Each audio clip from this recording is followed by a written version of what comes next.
Suman TV సగర్వంగా నిర్మిస్తున్నటువంటి కార్యక్రమం పద్మవ్యూహం.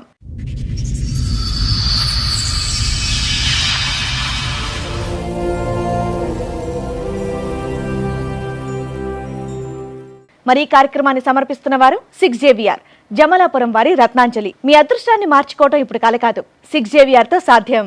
2008లో ఆమె intermediate first year 3 subjects fail అయ్యి వస్తే ఇంటర్మీడియట్ సెకండ్ ఇయర్ నేనే చదివించాను మా విలేజ్.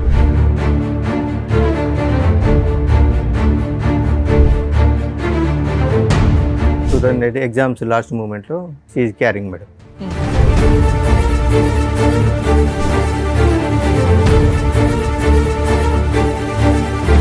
పెళ్ళి 2 సంవత్సరాల దగ్గరికి వస్తుంది. మన కట్నం డబ్బులు ఇస్తలేవు, మా దగ్గర తీసుకున్న అప్పు ఇస్తలేవు. సరే కట్నం అంటే నీ బిడ్డ పేరు మీద తీసుకో, ఏమైనా ఫ్లాట్లు కొనిచ్చుకో, నాకు సంబంధం లేదు. కానీ అప్పుడు నేను వేరే వాళ్ళ దగ్గర ఇచ్చాను కదా, మరి వాళ్ళు నన్ను ఇబ్బంది పెడుతున్నారు. మా డెలివరీ అయ్యి వచ్చిన వెంటనే మీ నాన్నగారు అడిగారు.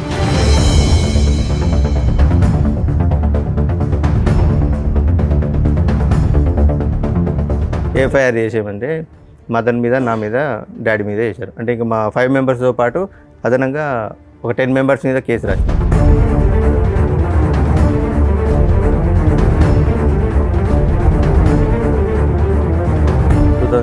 వచ్చింది 2016లో నా దగ్గరకు వచ్చి వేరే పర్సన్ తోటి ఇల్లీగల్ ఎఫైర్ పెట్టుకుని మీరు అరెస్ట్ అయిపోయారు. ఎంసీ క్లోజ్ అయిపోయింది. 498 నడుస్తుంది.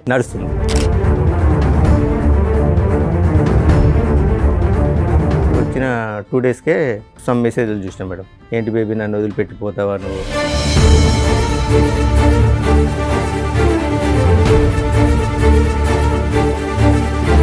ఏంటిది మెసేజ్లు అని అడిగితే ఇవి మా తమ్ముడు వాళ్ళ గర్ల్ ఫ్రెండ్ మెసేజ్ చేసింది.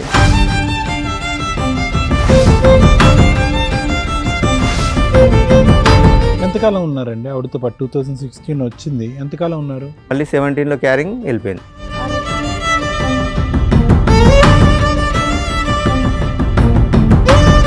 ఆమె నాకేదో డౌట్ వస్తుంది, ఒకసారి టెస్ట్ చేయండి అంటే ప్రెగ్నెన్సీ టెస్ట్ చేయించుకుంటే పాజిటివ్ ఉన్నది.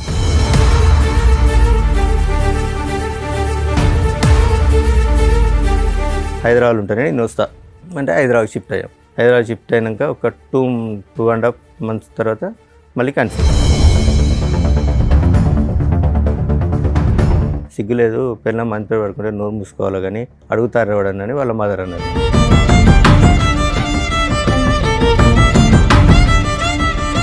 ప్రెగ్నెన్సీ మీదు కాదు అని తెలిసిన తర్వాత కూడా ఉందా? ఉన్నది. మళ్ళీ అబార్షన్ చేయించుకుందా? మళ్ళీ అబార్షన్ చేయించుకున్నది. అదే 2017లో మళ్ళీ నా మూలంగా సరే మళ్ళీ క్యారింగ్.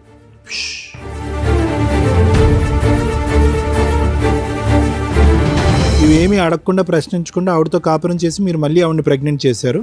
నాకు ప్రాణ భయం ఉన్నది, నన్ను వెళ్తే చంపేశారు. మళ్ళీ సేమ్ రిపీట్.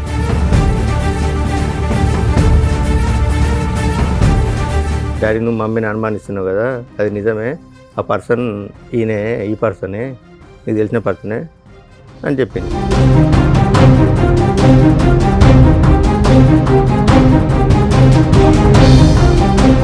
నేను ఒక ఆడపిల్లని, ఆ అమ్మాయి ఒక ఆడపిల్ల, ఫస్ట్ నుంచి బాధలు పడుతూనే ఉంది. అంటే వీళ్ళ పేరెంట్స్ ఆ అమ్మాయి ఆమెను ఈయన కలిసి ఫస్ట్ నుంచి ఇబ్బంది పెడుతూనే ఉన్నది.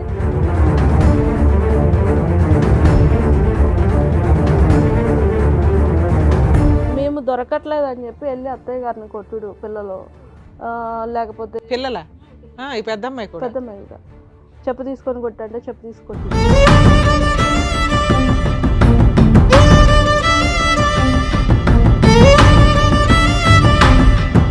14 సంవత్సరాల పాటు వీళ్ళు కొట్టుకుంటూనే ఉన్నారు. పెళ్లి చేసుకుని పట్టుమని 1-2 సంవత్సరాలు కూడా హ్యాపీగా లేరు, కొట్టుకుంటూనే ఉన్నారు. వీళ్ళిద్దరి యొక్క డైనమిక్స్ ఎప్పుడూ కూడా బ్యాలెన్స్డ్గా లేదు.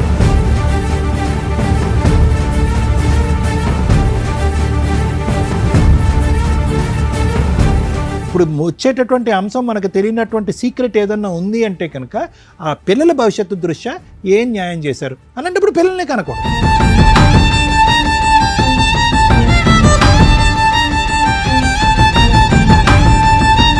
నిజంగా వీళ్ళిద్దరూ చాలా పాపం మూట కట్టుకున్నారు. వరస్ట్ తల్లిదండ్రులు ఏంటి అంటే ఈ రకంగా పిల్లల్ని ఫుట్బాల్ ఆడుకుంటున్నట్లు ఆడుకుంటుంటే నరకం కనిపిస్తుంది పిల్లలకి. దీని గురించి ప్రతి ఫ్యామిలీ కోర్ట్ జడ్జి సఫర్ అవుతారు.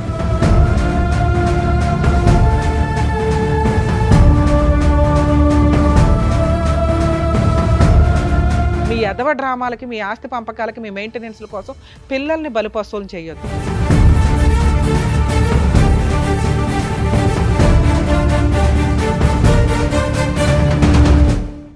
ఈ కార్యక్రమంలో మనతో పాటు ఉన్నారు ప్రముఖ హైకోర్టు అడ్వకేట్ రమ్యాకుల గారు. నమస్తే మేడం. ప్రముఖ సైకియాట్రిస్ట్ డాక్టర్ కళ్యాణ్ చక్రవర్తి గారు. నమస్తే సార్. ప్లీజ్ కూర్చోండి. కూర్చోండి సార్. మేడం, నవీన్ కుమార్ గారు ఆయన ఇష్యూ చెప్పుకోవడానికి ఇక్కడ వరకు వచ్చారు. సో ఆయన ప్రాబ్లం ఏంటనేది కనుక్కొని చెప్తారు. నమస్కారం అండి. నమస్కారం మేడం. సార్ ఎక్కడి నుంచి వస్తున్నారండి? మరి జనగాం డిస్ట్రిక్ట్ మేడం. చెప్పండి సార్, ఇక్కడి వరకు రావడానికి కారణం ఏంటి? అంటే నాకు ఒక ఫ్యామిలీ ఇష్యూ ఉంది మేడం, దాని గురించి వచ్చాను. చెప్పండి సార్. నా పేరు నవీన్ కుమార్ మేడం, మాది జనగామ డిస్ట్రిక్ట్. నాకు 2008లో మ్యారేజ్ అయింది. మ్యారేజ్ అయిన తర్వాత ఒక 1 year మా కాపురం సజావుగా జరిగింది. 2008లో 2008లో అయింది. లవ్ మ్యారేజ్ అరేంజ్డ్ అండి? Love come arrange. ఓకే. మా రిలేటివ్స్, మా అత్త కూతురి. ఓకే. మా అత్తయ్య కూతురి లవ్ కమ్ అరేంజ్డ్ మ్యారేజ్ జరిగింది. 2008లో ఆమె intermediate first year 3 subjects fail అయ్యి వస్తే ఇంటర్మీడియట్ సెకండ్ ఇయర్ నేనే చదివించాను మా విలేజ్లో. ఓకే. 2000 పెళ్లి టైంకి అమ్మాయి మేజరా మైనరా? మేజరే మేడం. అప్పుడు అయిపోయిన తర్వాత 2008 ఎగ్జామ్స్ లాస్ట్ మూమెంట్లో షీఈ్ క్యారింగ్ మేడం. ఆ లోపల ఎగ్జామ్స్ కంప్లీట్ అయినాయి. 2009లో డెలివరీ కానీ వాళ్ళ ఇంటికి వెళ్ళి ఒక డెలివరీ అయిన తర్వాత మళ్ళీ ఒక 6 monthsకి వచ్చింది మేడం. 6 monthsకు 21st ఏజ్ పంపించారు. మ్యారేజ్ కంటే బిఫోర్ మా ఫాదర్ ఒక 50,000 వాళ్ళకి అప్పు ఇచ్చాడు మేడం, మ్యారేజ్ కంటే బిఫోర్. తర్వాత ఆమె వచ్చిన తర్వాత వాళ్ళ అమ్మ డ్రాప్ చేయడానికి వచ్చినప్పుడు, ఏంటమ్మా పెళ్ళి 2 సంవత్సరాల దగ్గరికి వస్తుంది, ఏమన్నా కట్నం డబ్బులు ఇస్తలేవు, మా దగ్గర తీసుకున్న అప్పు ఇస్తలేవు. సరే కట్నం అంటే నీ బిడ్డ పేరు మీద వేసుకో, ఏమైనా ఫ్లాట్లు కొనిచ్చుకో, నాకు సంబంధం లేదు. కానీ అప్పు నేను వేరే వాళ్ళ దగ్గర ఇచ్చాను కదా, మరి వాళ్ళు నన్ను ఇబ్బంది పెడుతున్నారు. మా ఫాదర్ అయ్యి వచ్చిన వెంటనే మీ నాన్నగారు అడిగారు. వచ్చిన 6 months తర్వాత, డెలివరీ వచ్చి 6 months తర్వాత వాళ్ళ మదర్ని అడిగాడు, ఇమ్మని కాదు. వాళ్ళ మదర్ని అడిగితే 1 monthలో మీ డబ్బులు మీకు ఇచ్చేసా అని మా పాపకు జ్వరం వచ్చింది, హాస్పిటల్ తీసుకెళ్ళి అక్కడికి వాళ్ళ వెళ్ళిన మదర్ చుట్టాలే కదండి, పెళ్ళి అయిపోయింది, మన కుటుంబం 50,000 అడగకపోతే ఏమైంది? ఏంటి సార్, మీ నాన్నగారు 50,000 అడగకపోతే ఏమైంది? కోడలు ఇంట్లోకి వచ్చేసింది, వేరే వాళ్ళ దగ్గర అప్పు ఇప్పించారు. మ్యారేజ్ కంటే ఒక వేరే వాళ్ళ ముందు ఇప్పించారు. మ్యారేజ్ కంటే 3 years బిఫోర్ మేడం. అవును, 3 years ఏం చేశాడు? వన్స్ పెళ్ళి అయిపోయినాక మీ కుటుంబ సభ్యులాళ్ళు అన్ని సంవత్సరాలు ఆగుతారా 50,000కి? అడిగేసరికి నాకు ప్రాణభయం ఉన్నది, నేను కాపురానికి రాను అని మీ ఆవిడ అందా? ఆవిడ అన్నది. 2011లో నేను పాపను చూడడానికి వెళ్ళిన. ఎన్నిసార్లు పెద్ద మనుషులు తీసుకొని వెళ్ళినా నేను రాను, కాపురం చేయను, నాకు ప్రాణభయం ఉన్నది, వాళ్ళు నన్ను బాగా టార్చర్ పెడతారు అని 2011లో నేను మా పాపను చూడడానికి వెళ్ళిన. పాపను ఎప్పుడు చూడడానికి విడిపోయారు? 2008లో మ్యారేజ్ అయింది మేడం. 9లో విడిపోయారా? 10లో విడిపోయిందా? వాళ్ళ 10లో మేడం. 10లో 10లో వాళ్ళ ఇంటికి వెళ్ళిపోయింది. వెళ్ళిపోయి నాకు ప్రాణభయం ఉన్నది, నేను రాను అంటే 2011లో నేను పాపను చూడడానికి వెళ్ళాను. వాళ్ళ ఇంటికి కూడా వెళ్ళా. వాళ్ళ ఇంటి పక్క వాళ్ళ ఇంటికి వెళ్ళి పాపను చూస్తే ఎందుకు వచ్చావు నువ్వు అని వాళ్ళమ్మ దౌర్జన్యం చేస్తే నేను 50,000 గురించే లేదు, పాపను చూడడానికి కుటుంబ తగాదా అయిపోయింది. ఇంకా విడిపోవడానికి రీజన్ 50,000 గురించే విడిపోయినాం మేడం. అంటే ఆమె రీజన్ అయితే అది 50,000 అడుగుతారనే ఉద్దేశంతో 2011లో కేసు పెట్టింది. పోయి 498 కేసు పెట్టింది నా మీద, తమ్ముని మీద. మా తమ్ముడు చెల్లె భద్రాచలం దగ్గర బీటెక్ చేస్తున్నారు. తమ్ముని మీద, నా మీద, చెల్లె మీద. చదువుకున్నారు సార్ నవీన్ గారు? సార్ మీరేం చదువుకున్నారు? డిఎంఎల్టీ చేసింది సార్. ల్యాబ్ టెక్నీషియన్ ఉందా? అక్కడ ఉందా ల్యాబ్? ఉందా ఊర్లో? ఉన్నాయి సార్. ఇప్పుడు నడిపిస్తున్నారా? లేదు సార్. సరే, ఇప్పుడు ఏం చేస్తున్నారు మరి? మైనింగ్ దాంట్లో లేదు సార్. మైనింగ్ దాంట్లో. ప్రైవేటా? Private sir. చెప్పండి. 2011లో కేసు పెట్టారు మేడం. కేసు పెట్టిన తర్వాత అక్కడ ఎస్ఐ గారు పిలిపిస్తే ఎంక్వైరీ చేశాడు. ఇక్కడ ఏం లేదని తెలిస్తే ఎస్ఐ గారు పట్టించుకుంటలేరని ఏసీపీ సార్ దగ్గర, డిఎస్పీ గారి దగ్గరికి వెళ్ళింది మేడం. డిఎస్పీ గారు పిలిపించాక ఆమెను అరెస్ట్ చేస్తున్నాడు అంటే, సో అండ్ సో ఇది జరిగింది సార్ అంటే, వీళ్ళ మీద కేసు ఫైల్ చేసి పంపించండి, చదువుకునే పిల్లలు కూడా ఉన్నారు సార్, వాళ్ళ పరిస్థితి ఏంటంటే సార్ ఒకసారి ఆలోచించిన తర్వాత అక్కడ మా విలేజ్ ఎంపీపీ లేడీ ఒకసారి ఆమెను తీసుకొని పేర్లు తీసేశారా? ఎవరిద్దరు తీసేశారు. మా బ్రదర్ సిస్టర్ 498 వేసింది, ఎంసీ వేసింది మేడం, మెయింటెనెన్స్ వేసింది. మెయింటెనెన్స్ డిఎస్పీ గారు సేమ్ ఇలాగే లాయర్ గారిని, డాక్టర్ గారిని కూర్చోబెట్టి డిఎస్పీ గారు కౌన్సిలింగ్ ఇచ్చారు. మరి ఇక్కడ నేను కొట్టింది ఎక్కడ ఉన్నది, నువ్వు కట్నం ఇచ్చింది ఎక్కడ ఉన్నది, వాళ్ళ డబ్బులు వాళ్ళకి అడిగిండు.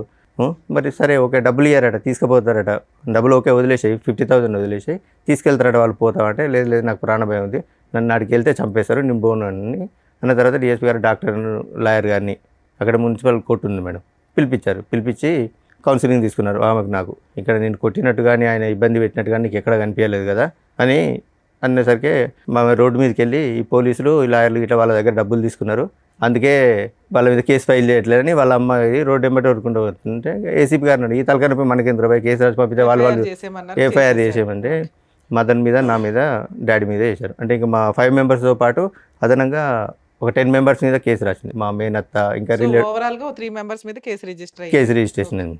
ఎంసీ కేసులో ఏమైనా ఆర్డర్ ఇచ్చారా మెయింటెనెన్స్? ఎస్ మేడం, ఆర్డర్ ఇచ్చారు. 1,75,000 ఇష్యూ అయింది. 1,75,000 మెయింటెనెన్సా? అవును మేడం. ఎవరికి ఎంత? ఈమెకు 2,500, పాపకు 2,000. అంటే అది కంటిన్యూ ఒక 2 years నడిచింది మేడం. 1 year annual చెప్పు. ఎరియర్స్ చెప్పవసరం లేదు సార్. Hmm. ఆవిడ 2,500, బాబుకు 1,000 అంతేనా? 3,500 maintenance per month. Per month 3,500 ఇద్దరికి. ఇద్దరు కలిపి 2 lakhs 3 lakhs అనేది ఎరియర్స్. మీరు కేసు వేసిన దగ్గర నుంచి క్యాలిక్యులేషన్ లో మనం 2 lakhs కెడితే ఎరియర్స్ క్లియర్ అవుతాయి. Regular payment regular monthly 3,500. Yes, madam. Payment. అయితే నేను కాపురాన్ని తీసుకెళ్తాని మేడం గారికి సజెషన్ తీసుకున్నాను. తీసుకుంటే మేడం గారు సో అండ్ సో ఇట్లా జడ్జి గారికి అప్లికేషన్ పెట్టుకోండి, అప్లికేషన్ పెట్టుకుంటే ఏమన్నా మళ్ళీ కౌన్సిలింగ్ ఇచ్చి లోపు కోపం తగ్గిందేమో, ఏమన్నా కోపం కలుపుదాం. తగ్గిందో మాట్లాడతారంటే నాకేమొద్దు, నాకు మెయింటెనెన్సే కావాలి, నేను చూడండి అంటే అట్లే జరుపుకుంటూ వచ్చింది మేడం. ఒక 1.5 year 2-3 years ఇంకా మెయింటెనెన్స్. అలాగే కోర్టు బైక్ ఆడవడం, మధ్యలో లాయర్ లేకపోవడం. 2015 దాకా వచ్చారు. 2014 దాకా వచ్చింది మేడం. ఓకే. 2014 దాకా వచ్చిన తర్వాత జడ్జి గారు అప్పుడు ఒక లేడీ గారు ఉండే, ఏంది ఈ కేసు ఇన్ని రోజులు ప్రొలాంగ్ అవుతుంది, మెయింటెనెన్స్ ఇష్యూ చేయండి అంటే సమ్ అమౌంట్ ఇష్యూ చేసింది. ఇష్యూ చేసిన తర్వాత ఈ డబ్బులు కట్టాలి బాబు అంటే ఇంత అయితే నేను కట్టుకోలేను మేడం ఒకసారి, ప్రజెంట్ అయితే నా దగ్గర ఒక 50,000 ఒక 2 daysలో కట్టేశాను, మిగతా అంటే నాకు ఒక 10 days టైం ఇవ్వండి అని ఇన్స్టాల్మెంట్ లో కట్టొచ్చులేండి. ఓకే. అన్న తర్వాత లేదు మేడం 50,000 కదా, నాకు ఇప్పుడు మొత్తం కట్టాలి, మొత్తం ఇస్తేనే నేను వదిలిపెడతాను, లేకుంటే మరి నువ్వు మొత్తం కట్టకపోతే ఆయన జైలుకి పోతున్నామంటే జైలు పోయినా పర్లేదు అంటే 498 కేసులు వెళ్ళాను. ఎంసీలో కూడా 1 month వెళ్ళాను మేడం. 1 month వెళ్తే ఎరియర్స్ క్లియర్ అయిపోయినాయి. అయిపోయింది మేడం. మళ్ళీ వేసిందా? మళ్ళీ ఏమీ వెళ్ళలేదు, ఇంకా ఇలా అప్పట్లో వేయలేదు. 2016లో మీరు 1 రూపాయి కూడా బాబుకి కానీ తనకు కానీ కట్టలేదు. 498 లో పనిష్మెంట్ పడిందా? 498లో 5 days పనిష్మెంట్ పడిందా? లాస్ట్ కేసు 2020లో ఫైనల్ అయింది మేడం. ఆ, ఫాల్స్ కేసు కింద కొట్టేశారు. మరి నేను అన్నది అది 5 days స్టార్టింగ్ లో వెళ్ళారు. అదే అప్పట్లో 498 అప్పుడు అరెస్టులు ఉండేవిలేండి. కంప్లైంట్ ఇచ్చి అప్పుడు కంప్లైంట్ ఇచ్చినప్పుడు తీసుకెళ్ళి స్టేషన్ బెయిల్ ఇస్తున్నాను. మరి జైల్లో దేనుకున్నామండి? స్టార్టింగ్ లో అరెస్ట్ అప్పుడు అరెస్ట్ చేసి 498 వేగానే ఎంక్వైరీ ఇన్వెస్టిగేషన్ ఏమీ లేదు. ముందు అత్తమామల్ని ఈయన్ని అరెస్ట్ చేసేవాళ్ళు. అవన్నీ ఫాల్స్ కేసులని ప్రూవ్ అవుతూ రావడం వల్ల స్టేషన్ బెయిల్ ఇచ్చారు. ఒక 2015 నుంచి అనుకోండి. Yes, sir. Maximum 7 years 8 years 2016లో 1 month జైల్లో ఉన్నా అన్నారుగా. మెయింటెనెన్స్. మెయింటెనెన్స్ కి ఎరియర్స్ కట్టకపోతే ఓకే నేను ఎక్స్ప్లెయిన్ చేస్తాను. 2016లో అన్ఫార్చునేట్లీ మా ఫాదర్ యాక్సిడెంట్లో డెత్ అయ్యాడు. మా ఫాదర్ డెత్ అయిన తర్వాత ఊళ్ళో పెద్ద మనుషులు వాళ్ళు వీళ్ళుండి మాట్లాడి నువ్వు ఇంటికి పెద్ద కోడలు రాకపోతే బాగుండదు అలా ఇలా ఎక్స్ప్లెయిన్ చేస్తే 2016లో వచ్చింది. వాళ్ళ అమ్మగారు మీకు ఏమవుతారు? చుట్టరికం. మా మమ్మీకి మేనత్త కూతురు. మేనత్త కూతురు. 2016లో మా ఫాదర్ డెత్ అయిన తర్వాత వచ్చింది. తర్వాత ఒక 1 month తర్వాత అందరూ పెద్ద మనుషులు మాట్లాడి నువ్వు రావాలి అది అంటే ఇల్లు పొలం నా పేరు మీద రిజిస్ట్రేషన్ చేస్తే నేను వస్తాను అన్నది. ఎంత ఉంది పొలం? 6 eకరం మేడం. 6 ఎకరం. 6 eకరం. మీరు ఎంతమంది? ఇద్దరు మీ మేడం. బ్రదర్ ఒక ఉన్నాడు, బ్రదర్, మీరు ఉన్నారు, సిస్టర్ సిస్టర్ ఉంది, ఉంది, అమ్మ ఉంది. అమ్మ ఉంది. ఓకే. అయితే చేయాలంటే మామూలుగా ఏమనంటే మా బ్రదర్ ఉండి మీ కాపురం బాగుంటుందంటే అది కూడా నేను ఇచ్చేస్తాను, నా పాలకు వచ్చే 11 గుంటలు, మా తమ్ముడు గవర్నమెంట్ జాబ్ అండి, సెంట్రల్ గవర్నమెంట్, ఆ 11 గుంటలు కూడా నేను ఇస్తా, నాకు ఇబ్బంది ఏం లేదు అంటే 2016లో వచ్చింది. వచ్చింది 2016లో వచ్చింది. 2016లో నా దగ్గరకు వచ్చి వేరే పర్సన్ తోటి ఇల్లీగల్ ఎఫైర్ అప్పటికి పెట్టుకుంది. మీరు అరెస్ట్ అయిపోయారు. ఎంసీ క్లోజ్ అయిపోయింది. 498 నడుస్తుంది. 2016లో నా దగ్గరకు వచ్చిన 2 daysకే సమ్ మెసేజ్లు చూసినా మేడం. ఏంటి బేబీ నన్ను వదిలిపెట్టిపోతావా నువ్వు, వాడి దగ్గరికి మళ్ళీ ఎందుకు వెళ్ళావు అని మెసేజ్ చూశాను.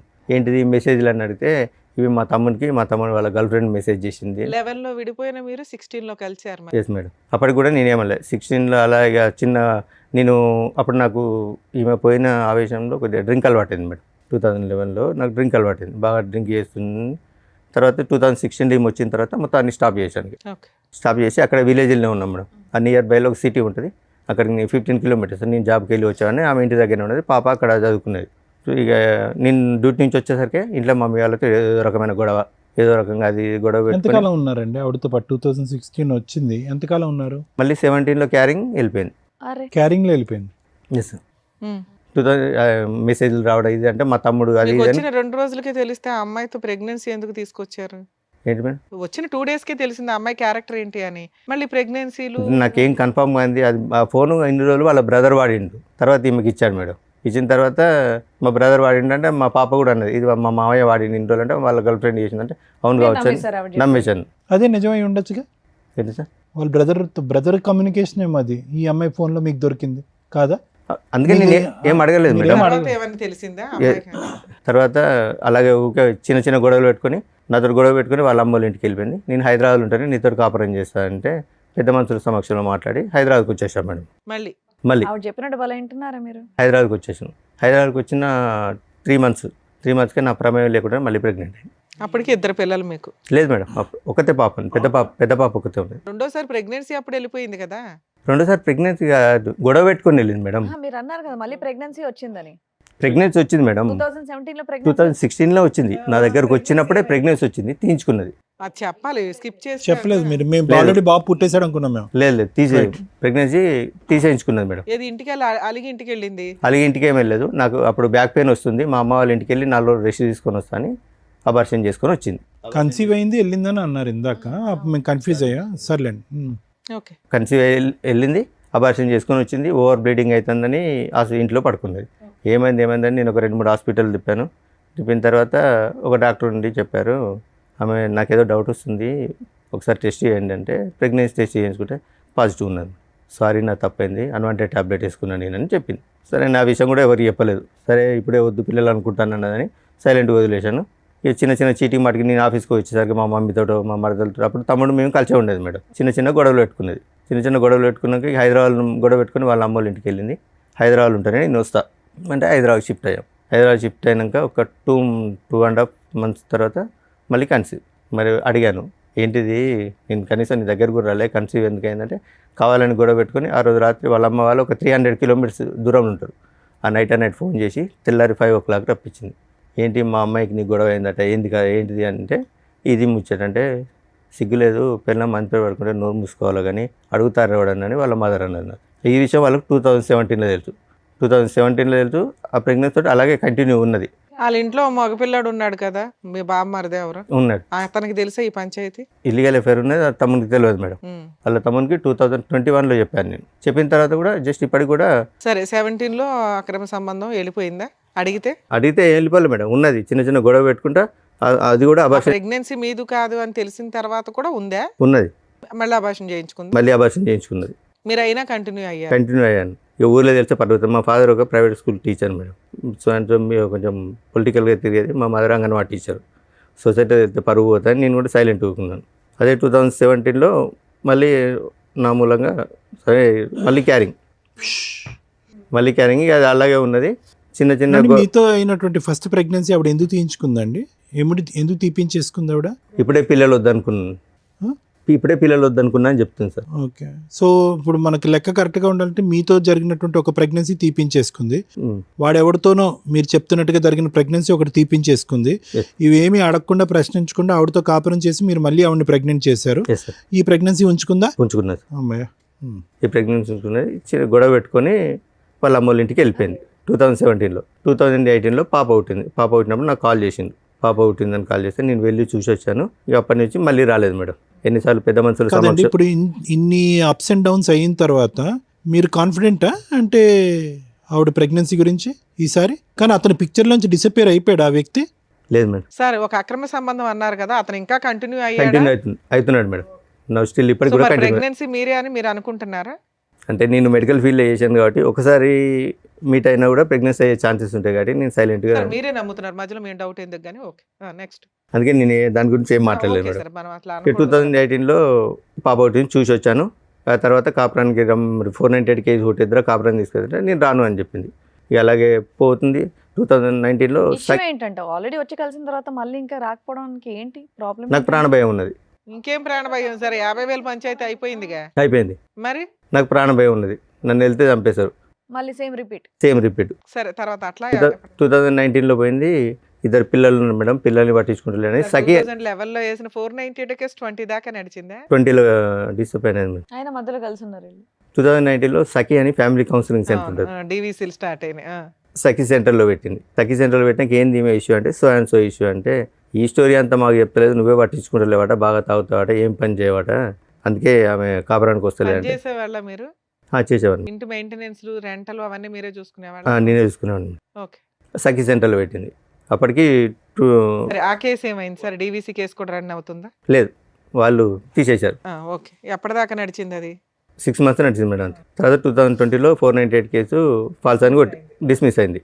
నేను 2 times కాపురానికి రా అని నోటీసులు పంపించాను. 2 పిల్లలు ఉన్నారు కదా, అనవసరంగా ఎందుకు, సరే తప్పు ఏదో ఒకటి సర్దుకుందాంలే అని పంపించాను. కాపురానికి రాలేదు మేడం.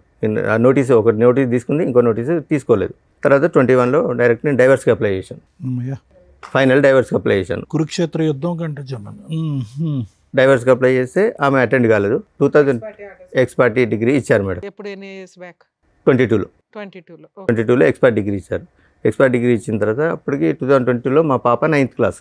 అంతకుముందు నిజామాబాద్లో చదివేది మేడం. తర్వాత ఇక్కడికి హైదరాబాద్ షిఫ్ట్ అయింది. హైదరాబాద్ షిఫ్ట్ అయినాక నాకు కాల్ చేసింది. ఎవరు? పెద్ద పాప? పెద్ద పాప. డాడీ నేను ఇక్కడ హైదరాబాద్లో చదువుతున్నాను, ఇక్కడనే ఈ పలానా సో అండ్ సో అని చెప్తే నేను మమ్మీ తమ్ముడు అందరం వెళ్ళి కలిసినాం. కలిసిన తర్వాత ఒకరోజు పాప షాకింగ్ న్యూస్ చెప్పింది. డాడీ నువ్వు మమ్మీని అనుమానిస్తున్నావు కదా, అది నిజమే, ఆ పర్సన్ ఈయనే, ఈ పర్సనే, నీకు తెలిసిన పర్సనే అని చెప్పింది. ఎవరా పర్సన్? వీళ్ళ తమ్ముని వాళ్ళ ఫ్రెండ్. తమ్ముడు ఫస్ట్ నుంచి వాడు ఫస్ట్ యాక్చువల్గా ఈ ఎఫ్ఐఆర్ అనేది 2014-15 నుంచే ఉందట. ఓకే. సో ఇప్పటికీ కూడా 21-22 కూడా లైవ్లో ఉన్నాడు వాడు. లైవ్లో ఇప్పటికి స్టిల్ కూడా లైవ్లో ఉన్నాడు. అతనికి మ్యారేజ్ అయిందా మీకు తెలుసు? అతనికి మ్యారేజ్ అయిన 4 పిల్లలు. కూతురే చెప్పాల్సిన పరిస్థితి. ఇప్పుడు ఎంత అండి మీ పాప వయసు? యాజ్ వి స్పీక్ నౌ ఇప్పుడు ఎంత ఆవిడ? No present 16 years. 16. చిన్నామే? చిన్నమే 7 years. 2018 18. years. సరే, తర్వాత ఏమైంది సార్? 2022లో చెప్పిన తర్వాత నేను డైరెక్ట్ వెళ్ళి అతని దగ్గరికి వెళ్ళాను. ఆయన తెలుసు అన్నట్టు, వీళ్ళ ద్వారానే పరిచయం నాకు. అతని దగ్గర మేము చిట్టేసాం, 1 lakh చిట్టేసాం మేడం. వాళ్ళ తమ్ముడు ఫ్రెండ్ కదా? తమ్ముడి ఫ్రెండ్ అని. రైట్. చిట్టేసిన తర్వాత పోయి అడిగాను, ఏమంది చిట్టి డబ్బులు ఇవ్వమంటే మీ భార్య మీ అత్త మామ వచ్చి గొడవ పెట్టుకొని నా దగ్గర నుంచి డబ్బులు తీసుకెళ్లారా అని అడిగింది. ఎంత చిట్టు మీది? 1 lakh మేడం. అయితే అడిగితే ఇప్పుడు వాళ్ళ అమ్మ నాన్న వైఫ్ వచ్చి అందరూ వచ్చి లొల్లి పెట్టుకున్నారు కదా నీతోటి, మరి 8 years నుంచి వాళ్ళ బిడ్డతో తిరిగి ప్రెగ్నెన్సీ అయితే ఏమంటలేరా నిన్ను అన్ని వాళ్ళ వైఫ్ ముందే అడిగిన నేను. అంటే అన్న కాళ్ళలో మా పరువు వస్తే నీ దండం పెడతాను, ఆమె కాళ్ళ మీద పడ్డది. ఎవరు పడ్డింది? వాళ్ళ ఆవిడ. 4 పిల్లలు ఉన్నారుగా. అన్న మా పరువు అవుతుంది, ఇంకోసారి మీ భార్య జోలికి రాకుండా చూసుకుంటా అంటే, అదే రోజు నేను వానికి 12:30కి పోయి అడిగాను మేడం. ఈవినింగ్ 4కి వెళ్ళి ఉప్పల్ పిఎస్లో నా మీద అటెంప్ట్ మర్డర్ కేసు పెట్టింది. ఎవరు? ఈమె నా వైఫ్, ఫస్ట్ వైఫ్. వాళ్ళ ఇంటికి వెళ్ళారా మీరు? ఎవరింటికి? అమ్మాయి వాళ్ళ ఇంటికి. ఇంటికి వెళ్ళకుండానే పెట్టిందా? అయితే నేను ఉప్పల్లో ఉంటాను, ఆమె కూడా ఉప్పల్లో ఉంటుంది. ఒకసారి మెట్రో ట్రైన్ లిఫ్ట్లో పోతుంటే నేను రోడ్ వెంబడి నడుచుకుంటూ పోతుంటే నాకు కనిపించింది, నన్ను ఫాలో అవుతుందని. ఎప్పుడు సెప్టెంబర్లో కనిపించాను మేడం. December 12కి పెట్టింది నా మీద కేసు. ఎటువంటి కాంటాక్ట్ ఏం లేదు. అటెంప్ట్ మర్డర్ కేసు పెట్టి వచ్చేసినాను. చేసుకోలేదు మేడం అప్పటికి. ఏ రాస్తుంది సార్ అటెంప్ట్ మర్డర్లో? అసలు మీరెక్కడ ఉన్నారు, ఆవిడ ఎక్కడ ఉంది, అసలు ఏం రాసింది అందులో? పెట్టేసరికి సార్ ఈయన వెనకాల తిరుగుంటాడు, ఉత్తనే పెట్టరు అటెంప్ట్ లేదు మేడం. ఎంతో కొంత బేసిక్ ఎవిడెన్స్ లేకుండా పెట్టరు. మెసేజ్లు పంపించారా? నేను మెసేజ్లు ఏం పంపించలేదు. తిడుతూ గానీ ఏడుతో పడుకున్నావు, ఆడితో పడుకున్నావని? లేదు మేడం. చూద్దాంలేండి. మరి ఆవిడ అన్ని చేసినా మీరు ఏమనుకుంటున్నారండి? తిట్టకుండా అయితే అటెంప్ట్ మర్డర్ కేసు పెడితే అప్పుడే కోపంతో నా ఫోన్ పలగొట్టాను మేడం. ఎవరితో? ఎట్లా? కిందేసి కొట్టాను నా ఫోన్, రూమ్లో కిందేసి కొట్టాను. ఏదో టెన్షన్ మీద కిందేసి కొట్టాను. మా తమ్మునికి కాల్ చేశారు, మా తమ్ముడికి మా అమ్మకి కాల్ చేశారు. ఎవరు? ఎస్ఐ, ఉప్పల్ పిఎస్ నుంచి ఎస్ఐ గారు ఫోన్ చేశారు. పోలీస్ స్టేషన్లో ఫోన్ పగలగొట్టారా? లేదు బయట ఇంటికాడ. దీనికి వార్నింగ్ ఇచ్చి వచ్చిన తర్వాత టెన్షన్లో కింద పలగొట్టేశాను నేను. ఉప్పల్ పిఎస్ నుంచి మా బ్రదర్కి ఫోన్ చేశారు, మీ అన్నయ్య కలవట్లేదు, ఫాలో అవుతుండట అది ఇది అంటే. ఒక 4 days తర్వాత మా బ్రదర్ వచ్చి అన్న ఇట్లా ఎస్ఐ గారు కంప్లైంట్ ఇచ్చిందట, ఉప్పల్ పిఎస్ నుంచి రమ్మన్నట్టు వెళ్ళాను. ఇంద్రబాబు ఫాలో అవుతున్నాడంటే, ఫాలో అవ్వడం ఏం లేదు సార్, ఇది సో జరిగిన స్టోరీ సార్. నేను ఈమె ఒక పర్సన్తో తిరుగుతాను, అతనికి ఎందుకు తిరుగుతున్నావని నేను అతనికి వార్నింగ్ ఇస్తే వచ్చి అటెంప్ట్ మర్డర్ కేసు పెట్టిందంటే, నువ్వు ఎక్కడ ఉంటావు అన్నాడు. ఇక్కడ ఉప్పల్నే ఉంటాడు. నువ్వు అర్జెంటుగా ఫస్ట్ అయితే మా బ్రదర్ని, మా అన్నయ్య ఇక్కడ కాలేదు మేడం. మరి అదే కంప్లైంట్ ఇవ్వడం ఏదన్నా ఇవ్వచ్చు. పడింది అది అటెంప్ట్ మర్డర్ కేసు పెట్టేశారని పెట్టడం కుదరదు, కంప్లైంట్ ఇచ్చింది. ఓకే, నెక్స్ట్ ఏమైంది? తర్వాత ఏమైంది సార్, మేము పెద్ద మనుషులలో మాట్లాడుకుంటా కేసులు ఏమొద్దని వాళ్ళ బ్రదర్ అండు ఊరికి వెళ్ళినాక పెద్ద మనుషుల సమక్షంలో సో ఇదండి జరిగింది. ఇప్పటికి కూడా అన్నీ మర్చిపోయి, ఫస్ట్ నేను కూడా ఇంతకుముందు చేసినని మర్చిపోతా, ఆమెను కూడా పాత స్టోరీలని మర్చిపోయి, ఇప్పుడు ఒక్కరు పోయి 2 పిల్లలు అయిండు. మీరు ఏం చేశారని మర్చిపోవడానికి? ఏంటి మేడం, నేను కొంచెం హెవీగా డ్రింక్ చేసేది మేడం. మీరు మానేసాను అన్నారు కదా ఆవిడ వచ్చాక 2016లో. మానేసినాను మేడం. మానేసినా కూడా ఇప్పుడు అదే చెప్పుకొని తిరుగుతుంది. ఇంకా పెద్ద మనుషులలో అదే చెప్పుకొని తిరుగుతాడు, డ్రింక్ చేస్తాడు, ఏ పని చేయడు అని అదే చెప్పుకుంటూ తిరుగుతుంది మేడం. అదే నేను చెప్పిన తర్వాత ఏమమ్మా మరి కాపురాన్ని తీసుకెళ్తారటంటే, నేను పోను, వాడు చచ్చిన కిందికి వెళ్ళక వాడు నాకు శవంతో సమానం, నేను మాతో కాపురం చేయను అని చెప్పింది. ఎక్స్పర్ట్ ఆర్డర్స్ ఛాలెంజ్ చేసింది ఆ అమ్మాయి? చేయలేదు మేడం. డైవర్స్ కేసుని చేయలే. ఓకే అనేసరికి మరి నువ్వు ఓకే వాడు చనిపోయిన కిందకే లెక్క, మరి ఇప్పుడు 2 ఆడపిల్లలు ఉన్నారు, వాళ్ళని ఏం చేద్దామంటే, పెద్ద పాప వాళ్ళ డాడీ కావాలంటే వాళ్ళ డాడీ కాడికి పోతా అంటుంది కదా, పోతానంటే పెద్ద పాపను పంపిస్తా, చిన్న పాప కదా నేనే తీసుకుంటాను అన్న తర్వాత ఆమె అన్నది, వైఫ్ అన్నది, ఫస్ట్ ఆమె అన్నది. ఫస్ట్ టైం రెండో ఆవిడ ఉందా? అవును, ఎప్పుడు? 2023లో మేడం. ఎక్స్పర్టీ వచ్చింది. ఎక్స్పర్ట్ వచ్చిన తర్వాత 1 year తర్వాత. అంటే వాళ్ళ పెద్ద మనుషులు ఉండి ఆమె లోకం అంతా లగ్జరీ లైఫ్ లోకంలో ఉంది, నీతో కాపురం చేయది సపరేట్గా ఎక్కి ఆమె గురించి సార్, మీరు డైవర్స్ చేసింది ఎందుకు? ఆవిడ వద్దురా బాబు అని. ఎక్స్ పార్టీ ఆర్డర్స్ వచ్చినాక ఈ పంచాయతీ అంతా ఏంటి సార్? అంటే పోలీస్ స్టేషన్ కేసు, కాంప్రమైజ్, మళ్ళీ కలిసి ఉంటాం అంటాం.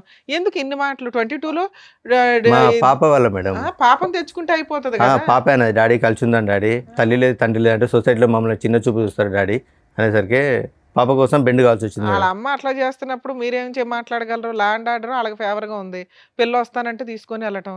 కలవను అనే అమ్మాయి క్యారెక్టర్ అసాసినేషన్ జరిగి ఎవడో ఉంచుకున్న వాడి దగ్గరికి వెళ్ళి మీరు పైగా వార్నింగ్ కూడా ఇచ్చారు. ఎంత జరిగినాక మళ్ళీ ఆ అమ్మాయిని తెచ్చుకుంటారా? ఇవే బ్లూ డ్రమ్ములు ఇవి అవి వీటికే మీరు వాళ్ళ చంపుతారు, వాళ్ళ ఇళ్ళు చంపడం, ఎమోషన్స్లో జరిగే వ్యవహారాలు తప్ప క్రైమ్ జరగడానికి ఎక్కువ అవకాశాలు ఉంటాయి.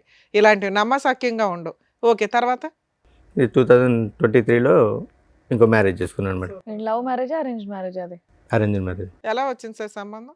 ఏంటి మేడం? సంబంధం ఎలా వచ్చింది? FBలో చూసిన తర్వాత వాళ్ళ అమ్మ వాళ్ళు మా ఇంటికి వచ్చారు. ఆవిడ మేము ఫస్ట్ మ్యారేజ్, సెకండ్ మ్యారేజ్? ఆవిడ సెకండ్ మ్యారేజ్ మేడం. మీకు మ్యారేజ్ 2 years అవుతుంది. Yes madam. ఇక్కడ ఏమైనా పిల్లలు ఉన్నారా? ఇక్కడ ఏం లేదు మేడం.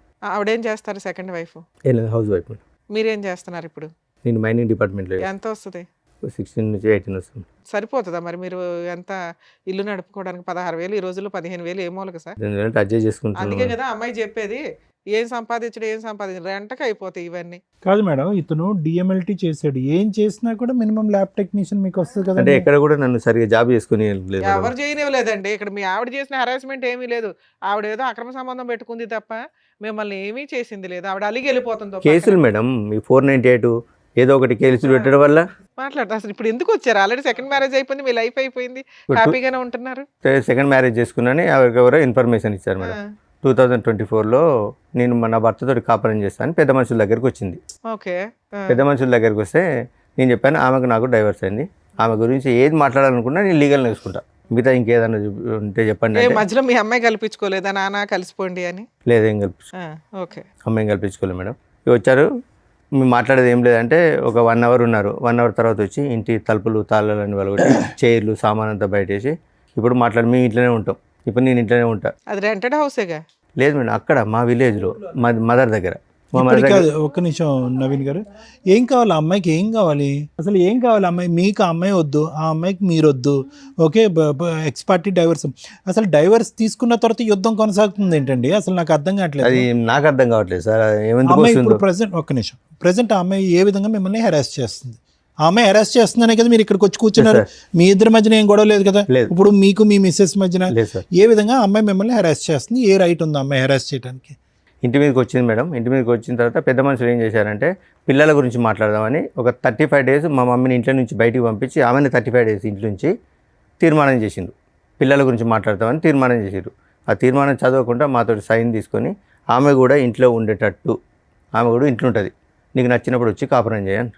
ఓయ్, జడ్జిల కంటే మీ ఊరు పెద్ద మనుషులు అయ్యో గొప్ప. బాబోయ్, డైవర్స్ అయిన అంటే తర్వాత నేను ఏంటి కోర్టు సార్ ఇది? నుంచి ఇట్లా నాకు విడాకులు వచ్చినాయంటే ఆ లాయర్లు ఎవరిని అడిగి ఇచ్చింది, ఆ లాయర్ ఎట్లా నీకు ఎవరిని అడిగి విడాకులకు అప్లై చేసిండు, ఆయన లాయర్ అయినా ఈ క్వశ్చన్ లేచిండు. ఎవరు మీ ఊరు పెద్ద మనుషులు? పెద్ద మనుషులు ఎక్కడున్నారండి? సూపర్ పెద్ద మనుషులు అయితే. ఏ దేశంలో ఉన్నారండి? వీళ్ళు కొత్త కోట ఇక ఆమె పెట్టారు. ఇంట్లో ఉంటుంది, ఆ?